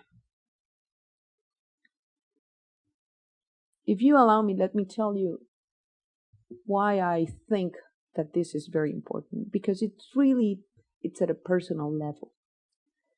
As a nation, we are experiencing a crisis in mental health. Just 2 years ago, speaking about budgets, the Budget Council of Montana State University, which has faculty members and staff in it, considered and approved as their first priority the allocation of resources for 4 new lines in the advising center for counseling purposes, recognizing the need, but also the urgency that this matter has. Why do I say that this is a personal matter? I mentioned to you that I'm about to celebrate my 5th anniversary at Montana State University, and it has been a wonderful opportunity for me. 6 weeks before I was about to start my tenure, I received a phone call from Vice President Alan Yarnell, informing me that in the week of Thanksgiving, 2 students attempted suicide. One of them was successful. Since then, not a semester has gone by that MSU has not lost a student to suicide. At the beginning, I was thinking, so how do I communicate with parents and families who have suffered this tremendous loss? And I started writing letters, handwritten notes. And finally, I decided that I needed to muster enough courage to pick up that phone and call the parents. The result has been that in some cases, the parents want to meet with me in person. They tell me about their sons. They tell me about their lives the hopes that they had. And 2 mothers, before leaving my office, have said exactly the same words. They have said, do everything you can. So this is when the work of Dr. Francis Lefcourt and the faculty members that have been collaborating in this effort becomes so essential and so urgent. And they have been putting this proposal for years now. Like their counterparts of University of Montana, we have decades of research that it's absolutely essential in neuroscience. Our vision is that then we can use this center to then also bring the expertise, not only from the neurosciences and biological sciences, but also from computer science and engineering, and even the wonderful outreach and network of extension can do a lot of help. Because see, in the title, it tells us that this is about research, but we are profoundly convinced that if we don't put that research at the service of our communities, then our job is not done. So it's going to be a center for research and recovery. So I don't want to leave the board in a sad note. I think that this is a hopeful note, that there is something we can do about suicidality, that there is something that bringing together the resources of Montana State University and University of Montana, we can do something about moving our state from always being ranked in the top 3 states in terms of suicides. So with that, I would like to ask if the board will listen briefly to Dr. Francis Lefcourt.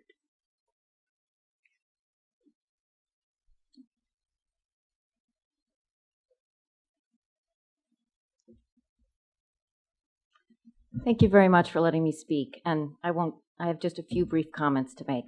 So not at all to be disrespectful, but this is a no-brainer, okay? Excuse me if I might interrupt for just a second.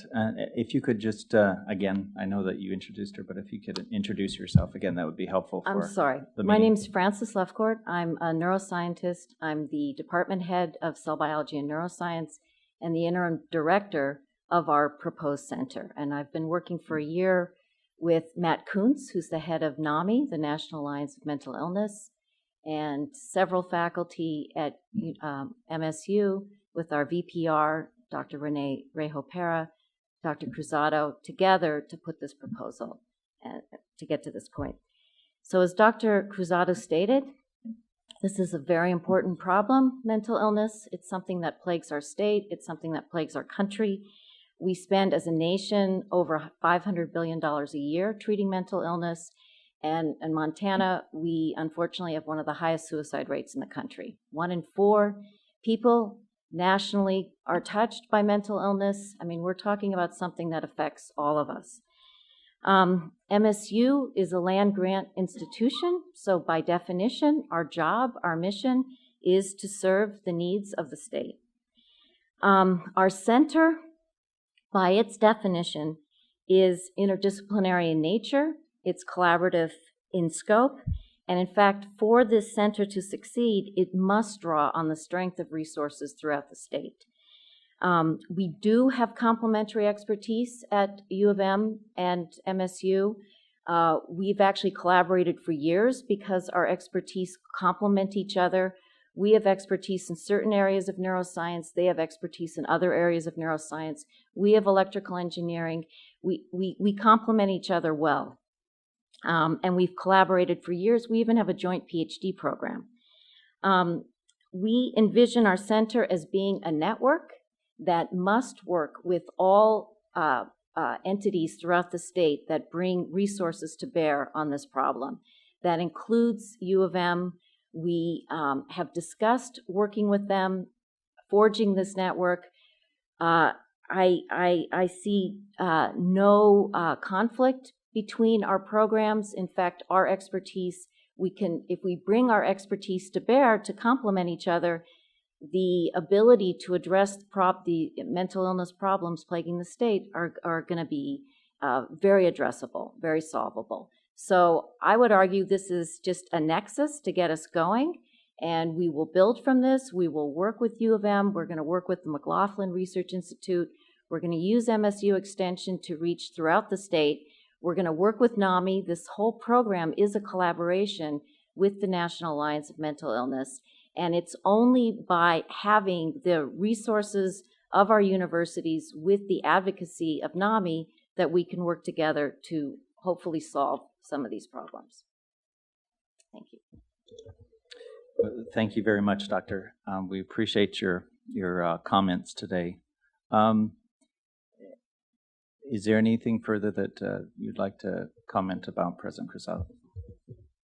No, I don't have any additional comments. Thank you so much. Thank you. President Engstrom? Thank you, Regent Robinson, members of the board. I just want to speak in support of this proposal, and I think the reason we advocated taking it off the consent agenda was just to be able to have the opportunity to emphasize this collaboration.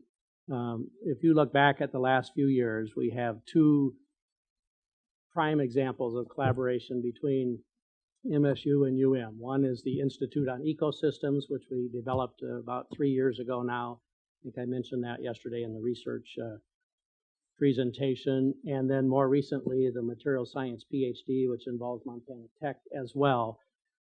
These are both great examples of looking around the state at all of our resources, all of our faculty resources, facilities resources, and bringing them to bear on an important problem. As President Cruzado mentioned, there probably is no more important problem facing our population in Montana and in our country than these problems associated with mental illness, brain trauma, disease associated with the nervous system. These are all very serious problems. Collectively, we have many, many resources to bring to bear, including all of the resources you just heard about at MSU, resources at UM, including doctoral programs, research centers in this broad area. So the human brain and all of the manifestations associated with it represents a huge intellectual area of study. And there is plenty of room for all of us to come to the table on that topic. And I think as long as we do this carefully with good discussion along the way among our faculty, then we'll make optimum use of our resources and address this very serious issue. So thank you for the opportunity, and I support the program. Thank you, President Engstrom. Do we have any other comments from the committee members? Regent Tusk. Thank you, Mr. Chairman. I'm inclined to support this, and I appreciate the comments that were made about complementary expertise at MSU that would indeed complement what's currently happening in this area at U of M. But being a public board, there's a few things that we hear about on Main Street and in the grocery stores when people understand that we're on the Board of Regents. And duplication is one of those things. And so, again, I'm very, very supportive of where this is going. I'm inclined to vote for this. But I absolutely need to know that we're not duplicating something that could happen on one campus where we already have the infrastructure, we already have the personnel, we already have the space, because that's what Montana citizens, that's what Montana lawmakers, I believe that's what the governor would want us to do. And I think a lot of us on this board, I think all of us on this board, take that very seriously. And so I appreciate this dialogue with the two presidents, and perhaps we could have a little more conversation about assuring Montana residents and taxpayers that we are not duplicating this effort.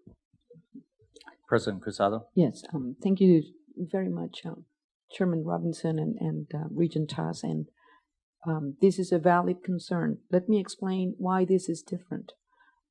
We're not talking here about an academic program. We're not talking about courses or curriculum paid from general fund dollars.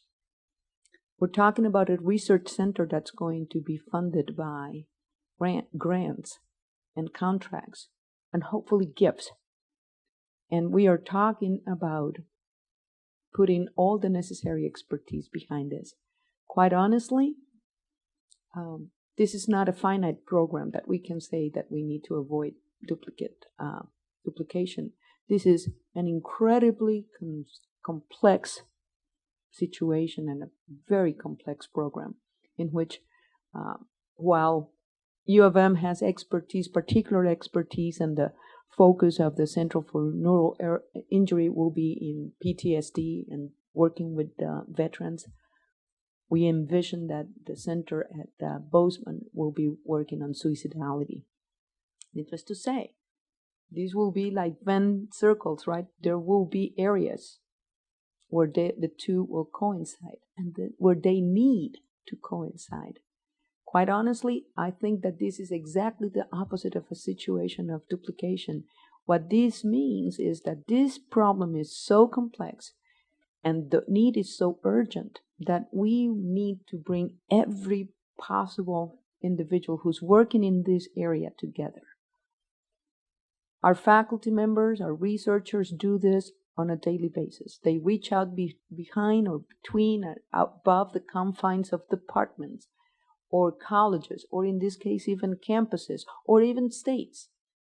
When faculty members are working on these research proposals, they look around and they say, who's the best qualified individual to address this area? Is that person at MSU? Is that person at UM? Is that person in a different state? And at this moment, I mean, this is truly, what we're talking about is the difference between life and death. And in that sense, I think that I'm not concerned about duplication of efforts because of the technical issues that I mentioned, but also I think this is a great opportunity for all of us to come together and collaborate and find a solution. Thank you. Regent Sheehy. You've sold me on why. I understand the why of this. And frankly, when a neuroscientist tells me that something is a no-brainer, you've got my attention. I need a little more detail about what this looks like. What building is it housed in? How many faculty does this entail? Is this research that they'd be devoting, we might need Dr. Back up here, my neuroscientist. You've assured us that there's no real funding problem here, but where does this exist in the university system? Who's going to staff it? I like that it's research and not an additional program. That allays some of the concerns, I think, that Paul's expressed that I share. So can you tell me what it looks like in a physical sense? Okay, so we've been waiting for this day to really formulate in more concrete details, but the idea is it's going to be some kind of facility. It'll be some kind of space. I can't say how big. The size of it is going to be completely dictated by funding. And we're really taking the initiative on that. We're going to be writing the grants. We've already submitted several grant proposals, actually. So we're sort of waiting to see how much money we can raise at the federal level to start to launch this. But the idea would be that it's going to be multi-purpose. So we're going to foster basic research in serious mental illness and suicidality, translational research, clinical research. So we envision electrical engineers in engineering working with biochemists, neuroscientists together to develop novel technologies, novel treatment strategies for diagnosing and treating serious mental illness. So for a lot of those collaborative efforts, they already exist. I mean, we can just, instead of me working with so-and-so next door to me, I'm now going to start working with somebody over in chemistry or electrical engineering. So a lot of the basic research infrastructure exists. We're going to have to see how much we grow. Ultimately, if we can really expand and achieve these goals, we're going to be need to hire some new staff, but a lot of this can be paid for off our grants that we bring in. We're hoping perhaps we'll be able to get private donors. So it's an idea, and if we get permission to go, we have to see how much we can build. If I can add, Our researchers do this every day, right? They are sitting in different buildings and different labs, and yet somehow they're bringing all that into a cohesive network. So think about it at the start as a virtual center, but also think about the center as something that will grow and develop in different stages. First, it will be visual and disparate, and then I'm sure that they will start getting some coherence. Also, let's pay attention to some of the areas in which we're going to build on. Our nursing program, it will be a wonderful opportunity for our nurses to provide their expertise at this moment. The way in which our nursing program is built is in different locations throughout the state of Montana, and we want it that way because we want to serve those communities. Also, the other concentric circle that we are counting on is the network of extension.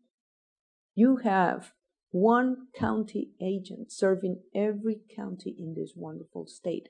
And it will be, I think, one of the best times, the first times in which we put together researchers and extension agents working together, making sure that we translate and that we take the expertise to the non-residents of the university.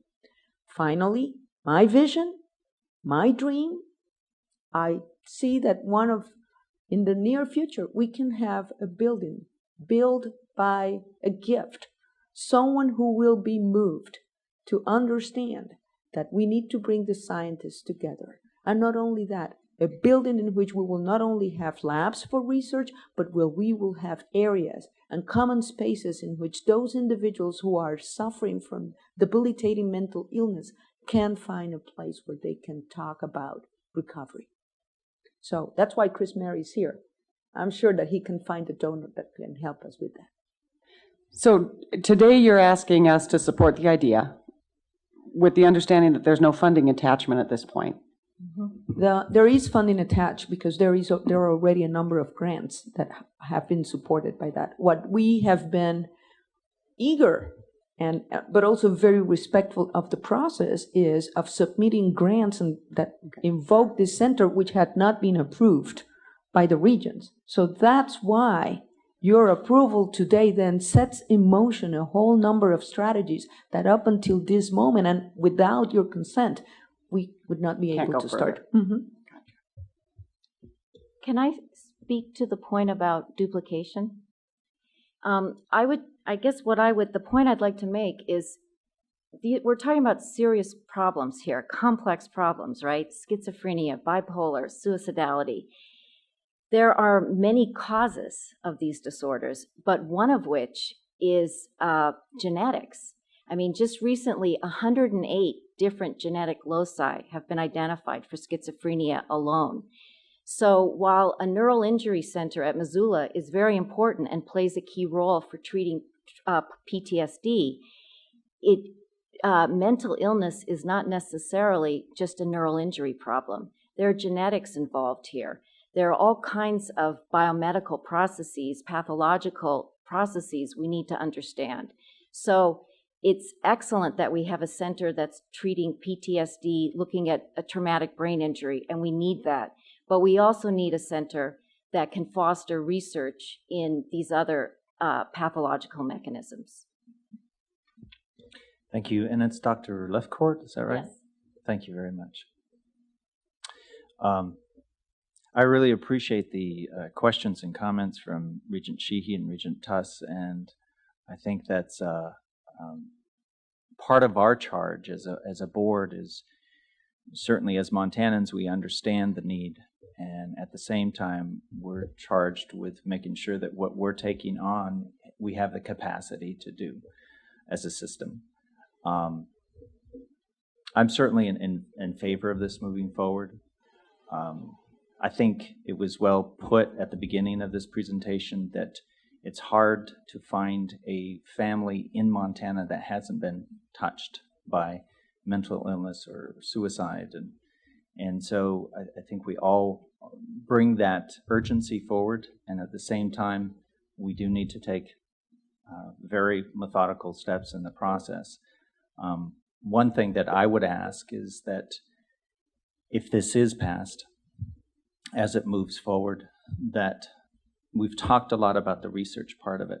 The recovery part, we haven't so much. And I think it's important to really be able to define that and how that works, because the two can complement one another, but it really has to be a thoughtful approach to that. So I would ask that that we consider that if this moves forward. Mm-hmm. Are there any other comments or questions from the committee? And now I will ask if any other board members would like to have a comment. So you came in just at the perfect time. Thank you, Chair Regent Robinson. Albrecht. I would just like to express my extreme support for this center, for this initiative, and to thank you for your leadership in creating this center. We have such a rare, unique opportunity to address the situations that we're experiencing in our state, and instead of remaining victim to that, to actually become a leader in the role of addressing and being part of innovation to improve the quality of life and to address mental illness and the issues that face so many individuals and families across this state. I am excited and delighted that we are finally moving forward in this area, and I thank you for that. And I also commend you for the collaboration and the discussion, because that is what is going to make this a rich and diverse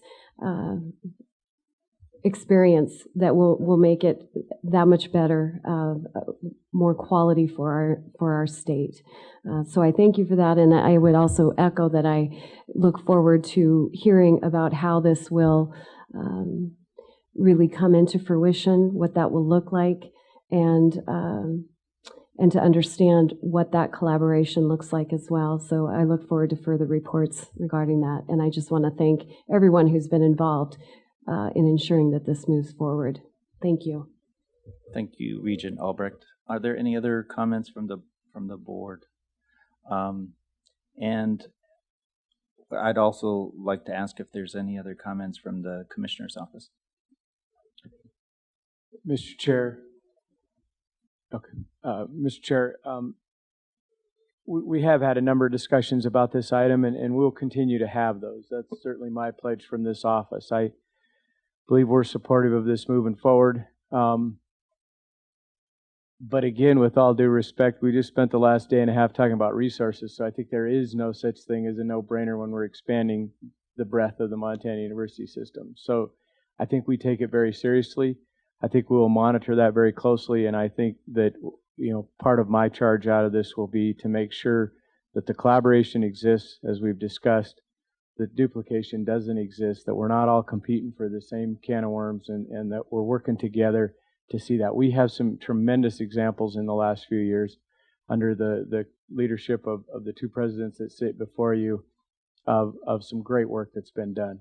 The Tech PhD is a good example. The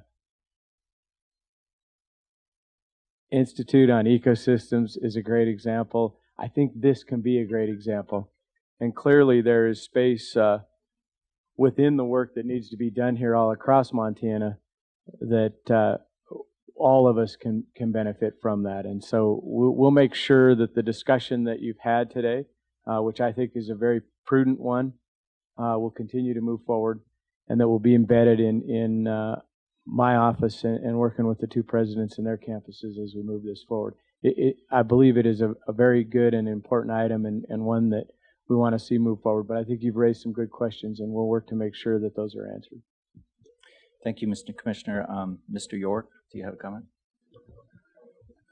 Chairman Robinson, board members, this is a serious problem at all levels. It's particularly a problem at the middle school, high school level in Montana.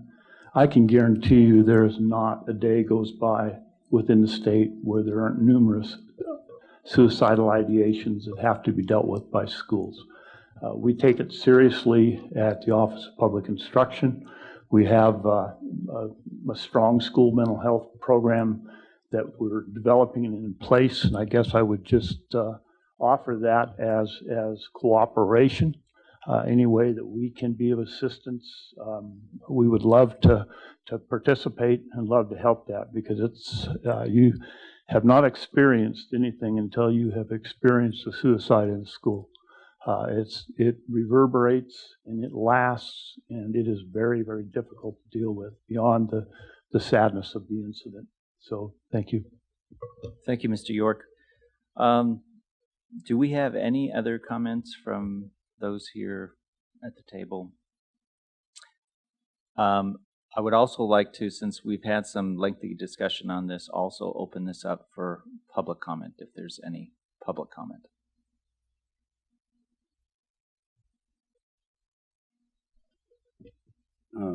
Mr. Chairman, members of the board, my name is Matt Kuntz, K-U-N-T-Z. I'm the Executive Director for NAMI Montana. We support, educate, and advocate for Montana who live with mental illness and their families, and I just want to really ask you to support this. I was the one that begged Montana State to start this program. I work with Montana families and those kids every day, and it's hard to express how much we need research on mental illness in this state. The best treatment for mental illness happens in states that have research, and I work all the time trying to get people to go to those states so they can work with clinicians that are involved with research. And I know that this is going to be really valuable. I also really appreciate the Neural Injury Center. I lost a stepbrother to a PTSD, TBI, suicide. And I work with people every day that have TBI, and I try to shuffle them from system to system. Okay, you have TBI, you have schizophrenia, and it is so hard. But I also think it's important that you realize that the gravity of this, there's a lot of talk about the legislature. I work with the legislature. I work with the governor's office. State hospital's been full for a year. Full. You can't get people into the state hospital. The prison's being sued. And a big part of it is I know the people that are involved with it. One man, they can't figure out whether or not he has schizophrenia. State hospital says he does. The state prison says he doesn't. That's a research problem. That's a technology problem. And I just, from all of the families that we work with, deeply, deeply thank you for considering this and for all the support. Thank you. Thank you, Mr. Kuntz. Regent Sheehy? I wanted to comment to Mr. Kuntz that one of the most attractive things about this proposal is the collaboration with NAMI. The organization has such credibility and such long-standing credibility in the state that it does rise to the level of no-brainer with NAMI's involvement. So thank you for your work.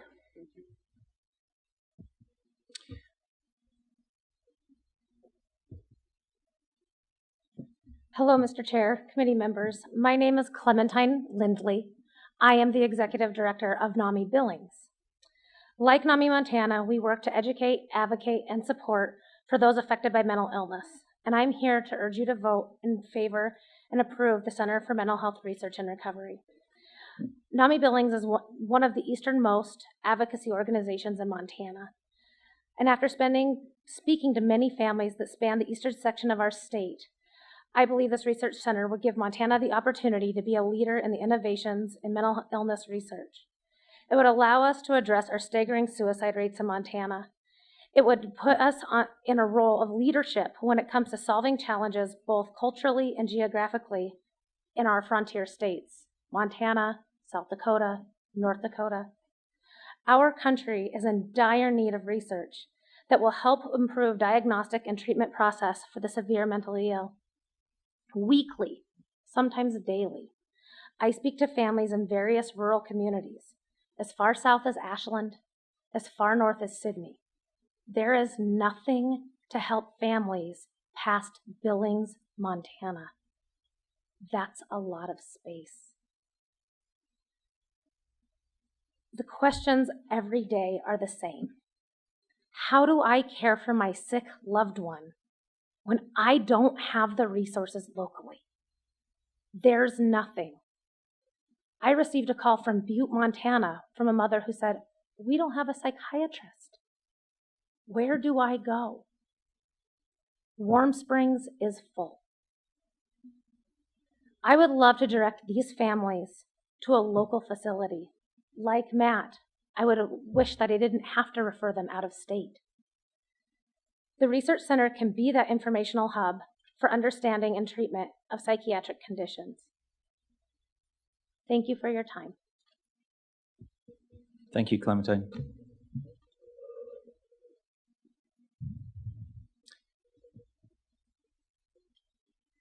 My name is Roberta Evans, and I speak in capacity as Dean of the Phyllis J. Washington College of Education and Human Sciences at the University of Montana. Mr. Chairman, I join the grave concern about this very serious issue, and I see the importance of this work. And insofar as we move into translational work on this to serve through NAMI and through other programs the very serious needs in our state, as mentioned, beginning even in middle school and through our post-secondary institutions.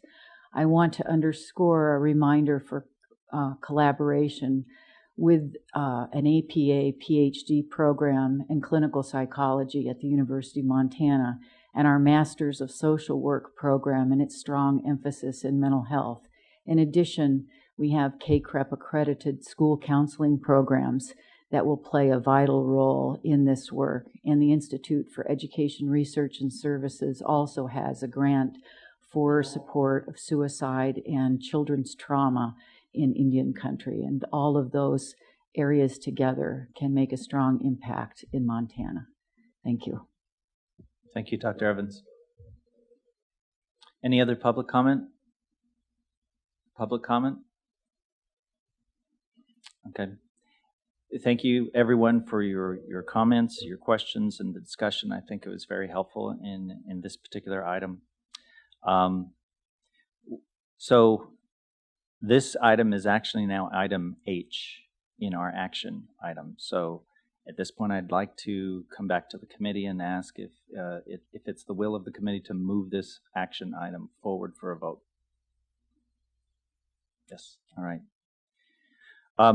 What I'd like to do is we have a little bit more agenda to go through here, but I think we can cover this. But what I'd like to do first, though, is let's take like a 10-minute break here, and if we can convene back here at 10:54, I'd appreciate it. Thank you. Let's move on into our consent agenda. And we still do have two items on our consent agenda, items A and items B. And I'd like to ask the committee members if there are any of those items that you would like to call out separately as an action item.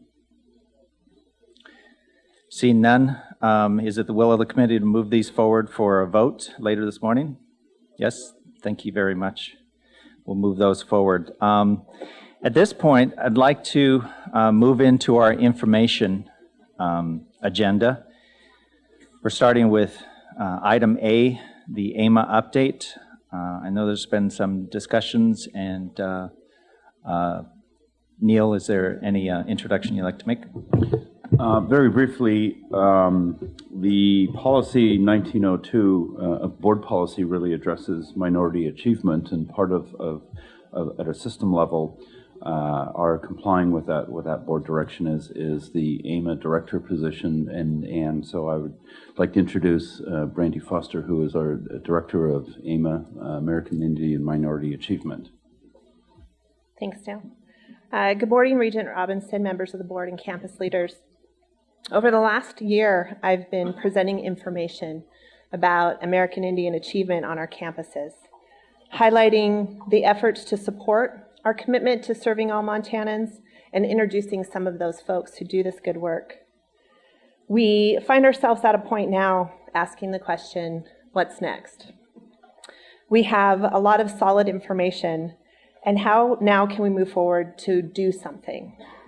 After lots of thought and further conversation within the Commissioner's office, as well with campus people, we have decided to convene a statewide council on how we can better support and facilitate the advancement of American Indian people through efforts of the Montana University system. The council is still being put together, but will include individuals from our 2- and 4-year institutions, tribal colleges, and the Office of Public Instruction. We are ensuring that a variety of functional areas will be represented. We're planning our first meeting in October, and we'll focus initially on 3 areas. First, to ensure that communications and actions demonstrate a commitment to diversity. Under this area, we may end up doing things such as mapping programs, projects, and initiatives, determining which connections exist and opportunities to enhance further connections. We also will review existing system policies to ensure clear vision and messaging regarding diversity. Second, we want to reinforce campus climates that are welcoming. We want to ensure that we review our best practices for recruitment, orientation, and retention for students as well as faculty and staff, and look at opportunities to engage the campus communities in learning about equity and inclusion. And lastly, we want to enhance academic programming and pedagogy that's inclusive. Primarily, we want to understand and define what Indian education for all means for the Montana University system. We hope to have an update at the November meeting when I typically do some data reporting. But that is the exciting news coming from AMA at this point. And I'd be happy to answer any questions that you might have. Ms. Foster, thank you so much for providing this update to our committee. I do have some comments, but I do want to see if there's any comments or questions from our committee members first.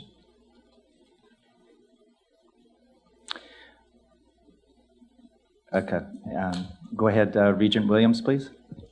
Hi, thank you for being here. I just had one question on the makeup of the council. And you spoke about members from the different campus partners, but are you planning to have students on there? Sorry. Yeah, no, and I appreciate you. I do have students listed and have spoken to both graduate and non-graduate level for that. So we'll make sure that student voices are represented. Great, thank you very much.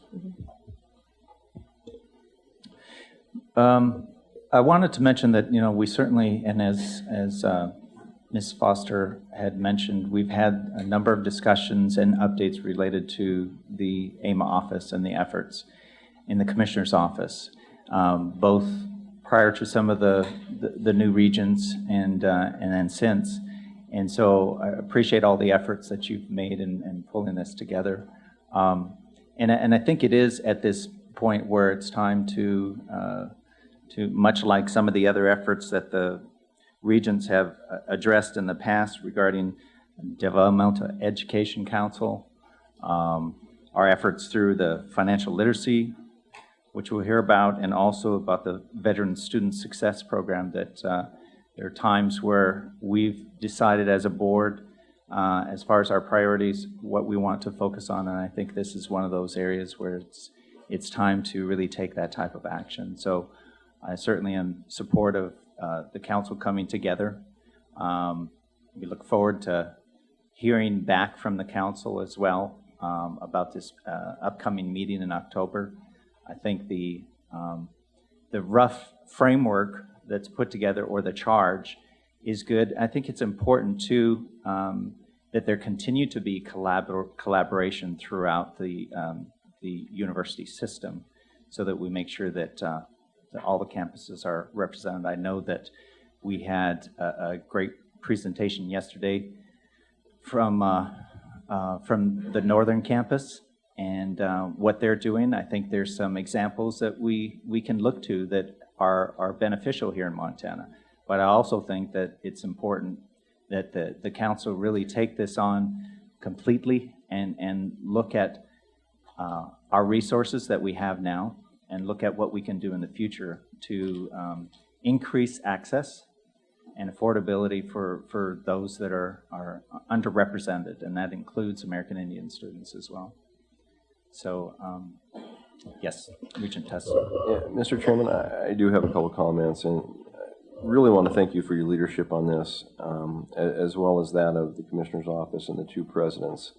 This has been a top priority of this board for some period of time, and I've been involved with 2 or 3 conference calls with you and the President's Commissioner's Office relative to this, and I think clearly the time has come to do this, and so I'm very much looking forward to participating in this council and looking at the results of the council. We're doing a lot for American Indian students currently in this system, but are the things that we're doing the right things? And we're putting a lot of resources into this. Are they the right resources? And so I'm really pleased that we're taking this step, and I think it's a positive step in the right direction. So thank you for your leadership on this. Thank you, Regent Tess. Mr. Commissioner? Chair Robinson, this is exciting news. We're looking forward to both the creation of this council and the work that we're going to ask it to do. Are we going to get the right stuff done, I think, is the key question. And certainly implied in what I know you said, Regent Robinson, but not only, I think Montana has attempted to solve this problem a bit with access. We sort of feel like, well, if we increase access, we've solved all the problems, and then we leave it there. And clearly, we need to go beyond the access point because there are some advantages, and a lot of what we have done has been focused on that angle, but we need to find a way to find success in that as well. Certainly in every other walk of conversation, we talk about retention and completion, and there's no bigger area that we need to focus those efforts than on minority achievement. And that's a broad statement, not only American Indians, but beyond. Numbers don't represent the population by any shape, and that's an area that I hope this board can really focus on and ask those questions. What do we need to do to help those students succeed, and what are the right things to do? Not just that we're going to do more, but we're going to figure out what we're doing that's working, what we're doing that's not, and hopefully find a way to help a greater number of minority students find success in the university system. Thank you, Mr. Commissioner. I'd like to ask if there's any other board members that have any comments about this information item, any of the campuses. I would like to thank you, Ms. Foster, for your work with this, and it is very exciting to see this taking shape, and I know that when you have a chance to pull the council together and bring back that information, we look forward to what initial steps the council puts together and how this is going to evolve. But I think this is, as you see, it's a priority for all of us, and we want to see this move forward. So thank you very much. Thank you, Chair Robinson. I really do appreciate the board allowing us to have a public forum for this discussion. Certainly, these efforts and discussions happen every day on our campuses and in our office, but the ability to bring it here and have accountability and to have perspective that we don't always have at the table is going to make the difference. So thank you so much. Thank you.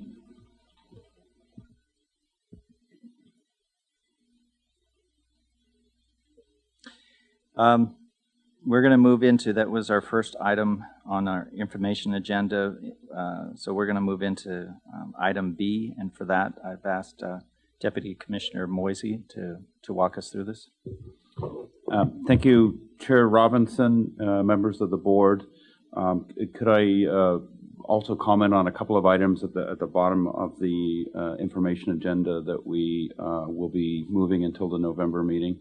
I apologize to the people who were presenting, but given the choice of having sufficient time to be able to do that at a later date, I think that's a wise decision. So item H and item I will be postponed until November. Moving on to the level 1, these are minor academic changes within the campuses in the system. These come through a fairly extensive vetting process, both on the campuses and then at the system level. These are approved in the Commissioner's office by the Commissioner, and the items here are approvals of new programs, terminations, moratoriums, and consolidations. and campus approval of certificates. These are certificates that are 29 credits or less. And if there's any questions about any of the particular items here, I can help answer those.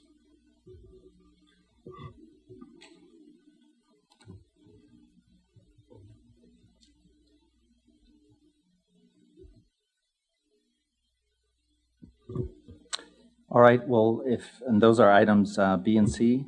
If we can then, if there's no questions regarding those, if we can move into item D, the notifications. All right. There are 4 items here. These are notifications to the board. 2 of these are withdrawal of programs from moratorium. Moratorium is a process where campuses decide for a variety of reasons to not accept students into a program. Could be issues of resources, adequate faculty in those areas. There's a variety of reasons. So these are here. And the last item is an update on our online education statistics in the MUS. And if there's any questions about any of those particular items, I can address those. Regent Tuss. Thank you, Mr. Chairman. I do have a question for Chancellor Keegle. Chancellor Keegle, we have the first 2 items, which are withdrawal of these 2 programs for moratorium.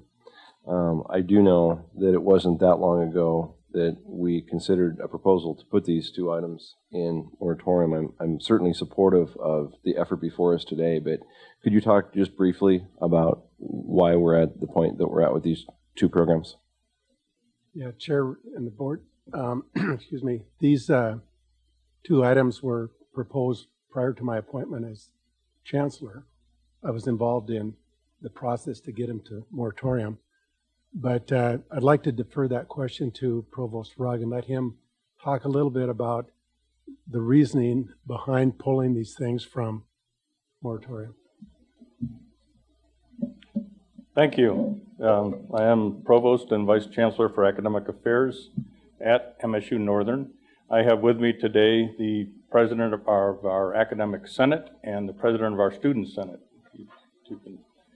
Just in case you needed more support from my colleagues here. This wasn't set up, by the way. Not at all. Just to let everybody know, this was not set up. They just happened to be here.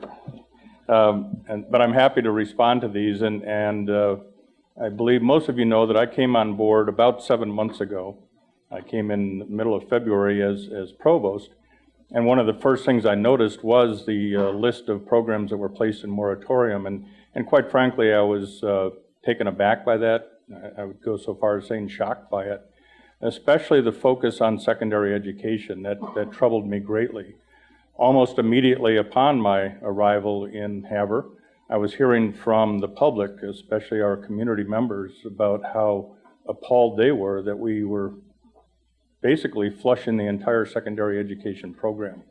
So I immediately set about investigating, thoroughly reviewing the program prioritization process.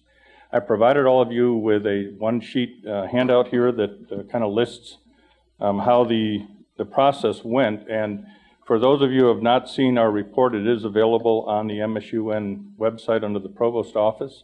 The entire program prioritization process, which is a little bit of light reading if anybody's interested. But in addition to that, you'll find there is a Chancellor's Response page as well. The Chancellor's Response page is really the one-page handout I gave you. In all cases, the programs reviewed were vetted before the faculty, the departments, the chair, the dean, the academic senate, and the academic council, and they all gave their recommendation. As you can see on this sheet, in every case, the recommendation from those groups, the dean and chair, the academic senate, the academic council, and the provost, in most cases, the votes were ignored, and the decision was made to initially terminate the program. And actually, that's where this started last fall. The decision was made to totally terminate all secondary education. The immediate outcry from the public and the community was such that it was backed off a little bit to the point of moratorium. We currently have 6 program areas in secondary education. All 6 were placed into moratorium after being pulled out of termination. My goal is to retrieve the ones that make sense, the ones that we can handle right now. All 6, in my mind, all 6 are very valid, but obviously I'm not just going to make an attempt to plug everything back in immediately overnight. So I examined the programs where, number 1, there was a high demand, and number 2, that we had the resources to support it. And my recommendation is that we pull out the health physical education, the K-12 program, as well as the secondary ed general science for grades 5 through 12. And again, we have the resources to do this. The question may be raised of why they were put in moratorium in the first place. The reason is that the enrollments were declining. Why they're declining, quite frankly, I believe we are not doing a very good job of advertising ourselves. There is no question that there is a need and a demand for these programs. And it's very important to note that we serve a very specific niche audience up there on the High Line. The rural schools are really crying for the people with these kind of certifications or emphasis areas in teaching. And we were the number 1 provider of those services, and suddenly we're not. As soon as the information came out that we were placing the programs first in termination and then moratorium, our enrollments plummeted immediately, and students are literally staying away from Northern simply because the word is out that we don't have secondary education. We have a very strong elementary education. We have a graduate education program, but the middle is absent. It makes no sense. And so, quite frankly, I met with the faculty. I looked at all of our resources. And I hasten to add, when I mentioned the vote by the chancellor, that was our previous chancellor, not our current chancellor. But my recommendation is that we bring these 2 programs back.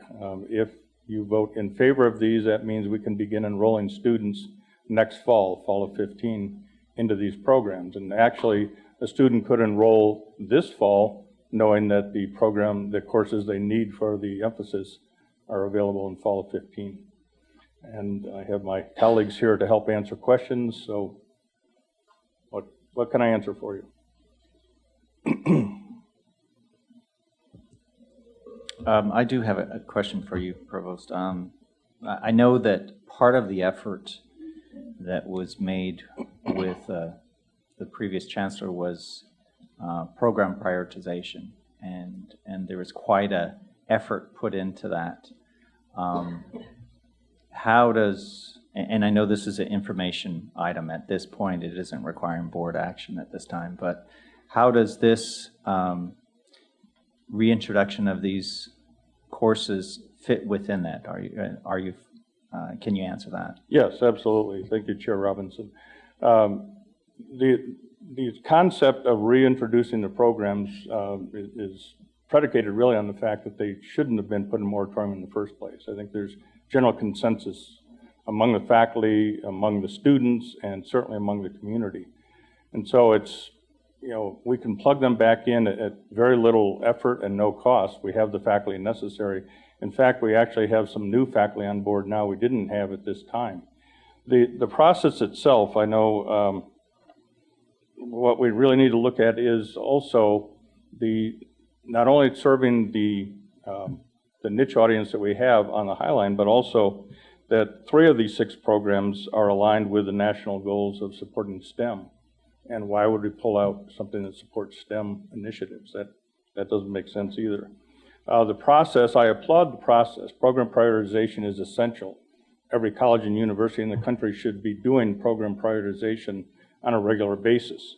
The concern for me was kind of the broad stroke approach, and that's why I gave you these percentage numbers. For example, in the College of Education, Arts and Sciences and Nursing, 31 programs were reviewed and 11 were identified to be terminated or placed in moratorium. That was 36%. And in the College of Technical Sciences, 43% were reviewed and 14 were recommended for termination or moratorium, or 33%. Overall, for the whole university, that was 34% of our programs were recommended for elimination. I thought that was just a little bit heavy, and especially when we're looking at programs like secondary ed. So I agree with many of the recommendations. I agree with the process, but I quite frankly do not agree with total elimination of our secondary ed. Yes, Regent Albrecht. Provost, thank you for your efforts in this area. I would like to know, given the fact that it's very likely you won't see a lot of interest in enrollment, given that it's been in moratorium, what are your plans then, as you so well articulated that you weren't promoting it very well? What are your plans to ensure that this is properly marketed, to ensure that you do get the interest and the enrollment that's necessary to sustain it? Yes, thank you, Regent Albrecht. Absolutely. We have already formulated plans for advertising, promoting, letting people know about this. One of the biggest tools for us on the Highline is word of mouth. The local population, the public schools are literally waiting for us to do this. They're anxious to have it. They have people lined up. Right now, these students are going elsewhere in the state, not by choice, but in essence are forced to do it.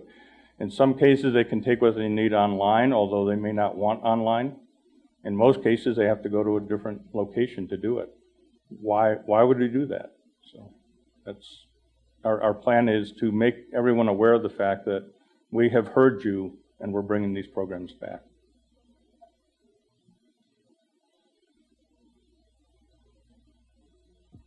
Are there any other questions? I don't think we have any other questions today. I know that this was for our information at this time. Yes. And that we will see it on one of our agendas we'll be in the back. near future. So thank you all for coming today. Thank you, Chair Robinson and Regents. That's item D. So I think as far as the notifications, are there any other comments or questions relating to the notifications? Let's move on to item E, regarding the WWAMI Medical Education Program. And I think we have someone here that will speak to that, but Neil, could you cover that? Thank you, Chair Robinson. Provost Potvin will talk a little bit about the changes in the program. And again, this is Montana's medical school in a sense.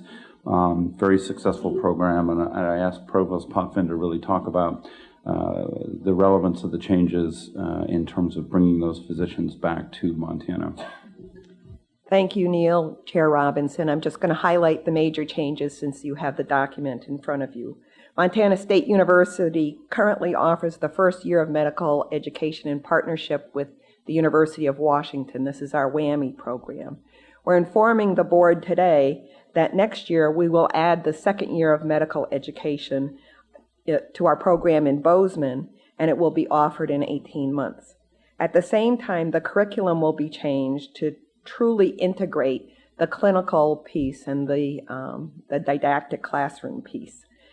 And so students will see and hear about patients from day one and work with clinical faculty. There will be no additional cost to the students. In fact, more of the state's funding for their education will stay in the state of Montana. Our WWAMI students will stay in our state longer as well, increasing the likelihood that they'll stay in Montana to practice medicine.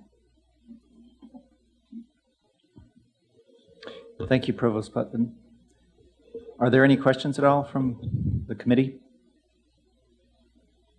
I think these are great changes that we're seeing with this, so we look forward to hearing about this more in the future. Thank you. Thank you very much. Mm-hmm.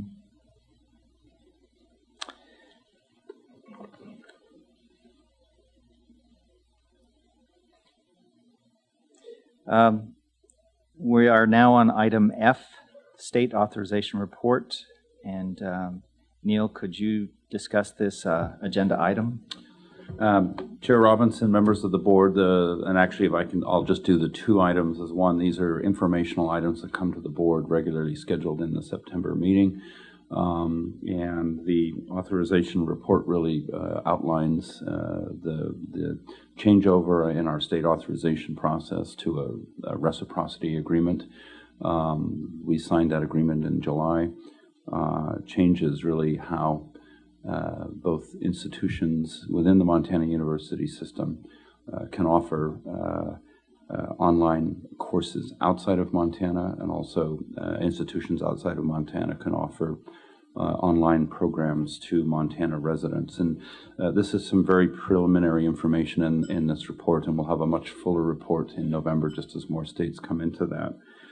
The item G, the accreditation report update, that again is September reporting, and that really outlines where our campuses are with the regional accreditor, NWCCU.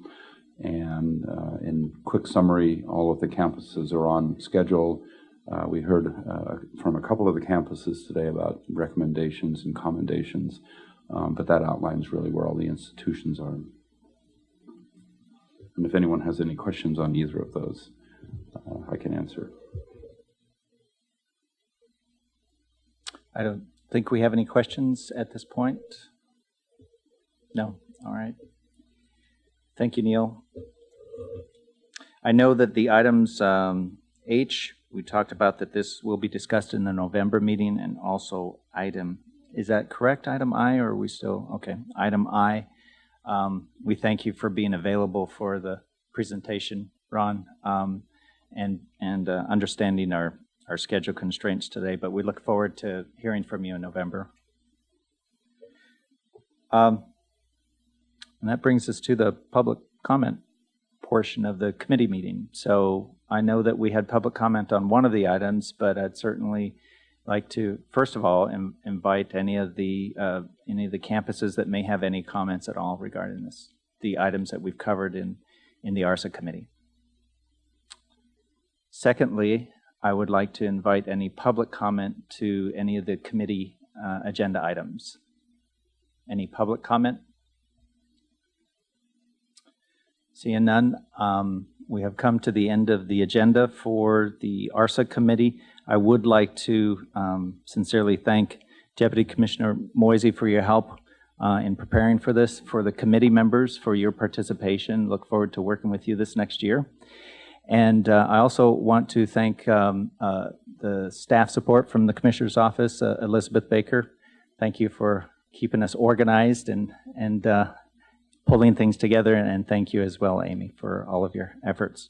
And at this point, I will adjourn the committee and turn the meeting back over to Chairman Tuss. Thank you, Regent Robinson. We will now go into board action, and we did action yesterday on those actionable items for the 2-year committee when Regent Krause was here. And so we'll move on to the second committee, which is our budget committee. And we will proceed to the consent agenda. There are 4 items on the consent agenda. Is there a motion by the board to move these forward? I would move those forward. Move action. Thank you. On those items.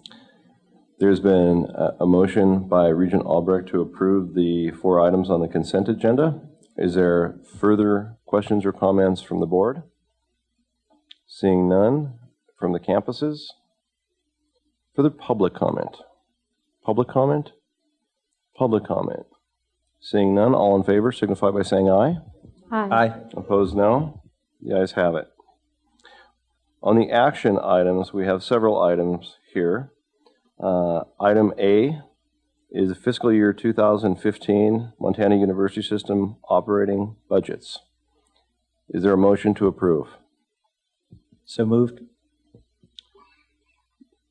Regent Robinson has moved. Is there further conversation by members of the board? Further conversation by members of the board? Further conversation by the campuses? I'll call for public comment. Is there public comment on this item? Any public comment? Seeing none, all in favor signify by saying aye. Aye. Aye. Opposed, no. It's passed. Item B, acquisition of real property by gift. Is there a motion? Regent Johnstone has moved. Is there any further discussion by the board?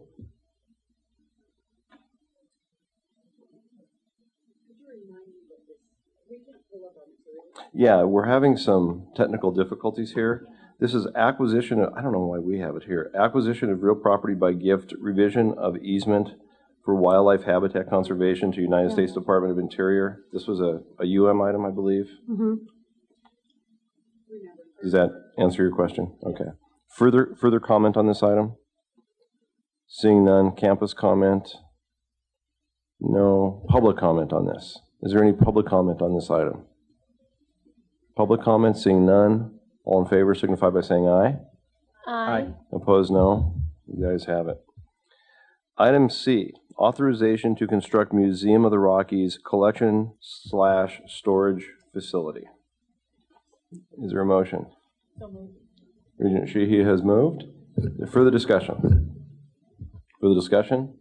Seeing none. Any campus conversation? Seeing none. Public comment? Public comment on this item? Public comment? Seeing none. All in favor signify by saying aye. Aye. Opposed, no. The ayes have it. The next item is authorization to replace Student Union Building roof at MSU Billings. Is there a motion? So moved. So moved by Regent Williams. Further conversation by the Regents. Should we add internet repair to this? And internet repair. That'll change the historical designation. There we go.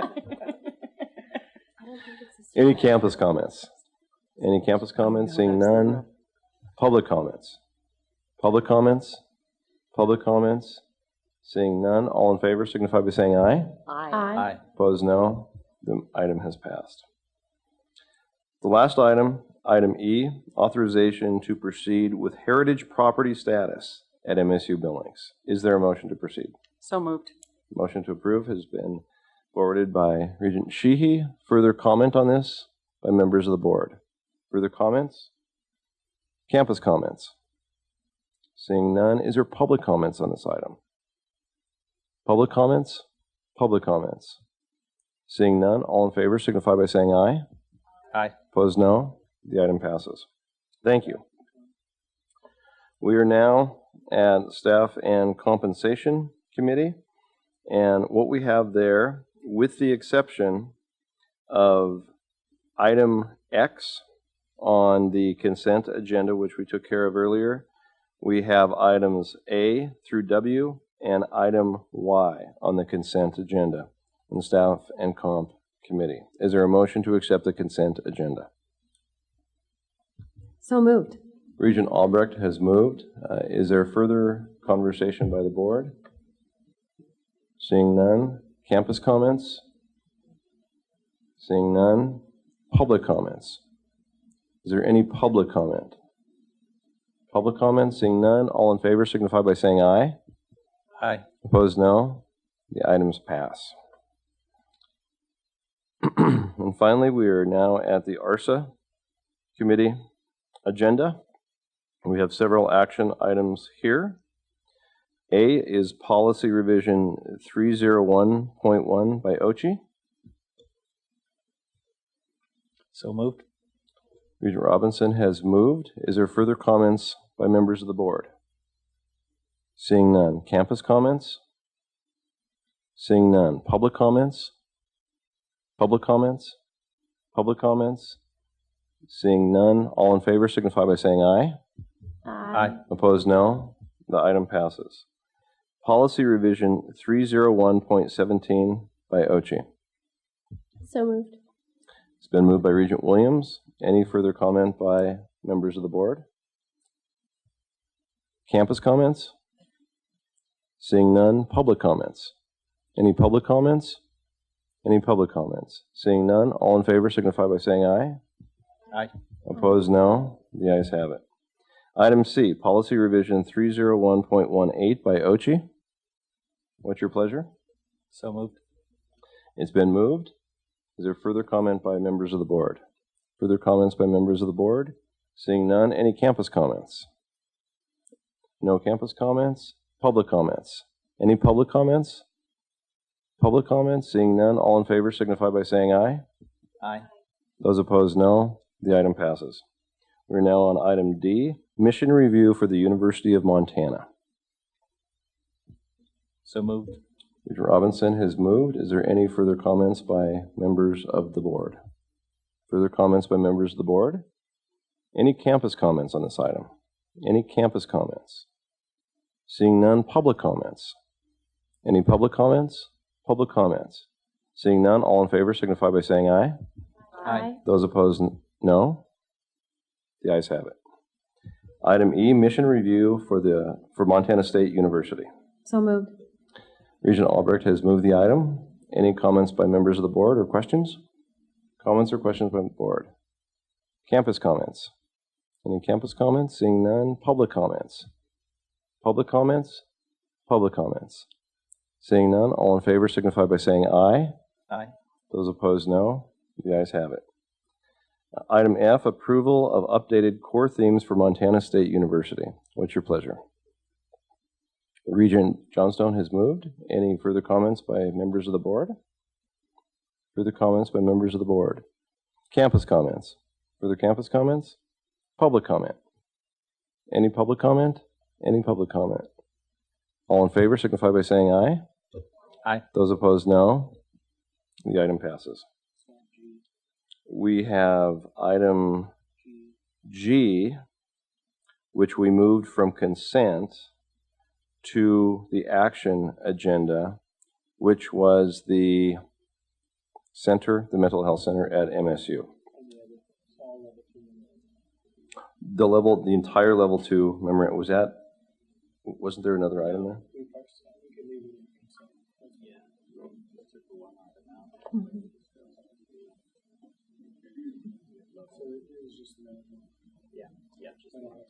I would move approval for the Center for Mental Health. What's that? I would move approval for Thank the new you. Center for Mental Health and Recovery. Thank you. We have approval by Regent Albrecht. Further conversation by the board. Further conversation by the board. By the campuses. Any comments by the campuses? Seeing none, public comment. Any public comment? Any further public comment on this item? Seeing none, all in favor signify by saying aye. Aye. Aye. Opposed, no. The ayes have it. So we have 2 consent items, the one remaining consent item on the level 2 memorandum, and the second item is the Mr. Pip candidates. Is there a motion to approve the consent agenda? Regent Johnstone has moved approval. Any further comments or questions by members of the board? Seeing none, campus comments? Seeing none, public comments? Public comments? Public comments? Seeing none, all in favor signify by saying aye. Aye. Opposed, no. It passes. And now I would open the floor to general public comment by anyone on items that we have not covered over the last day and a half. Are there any additional public comments?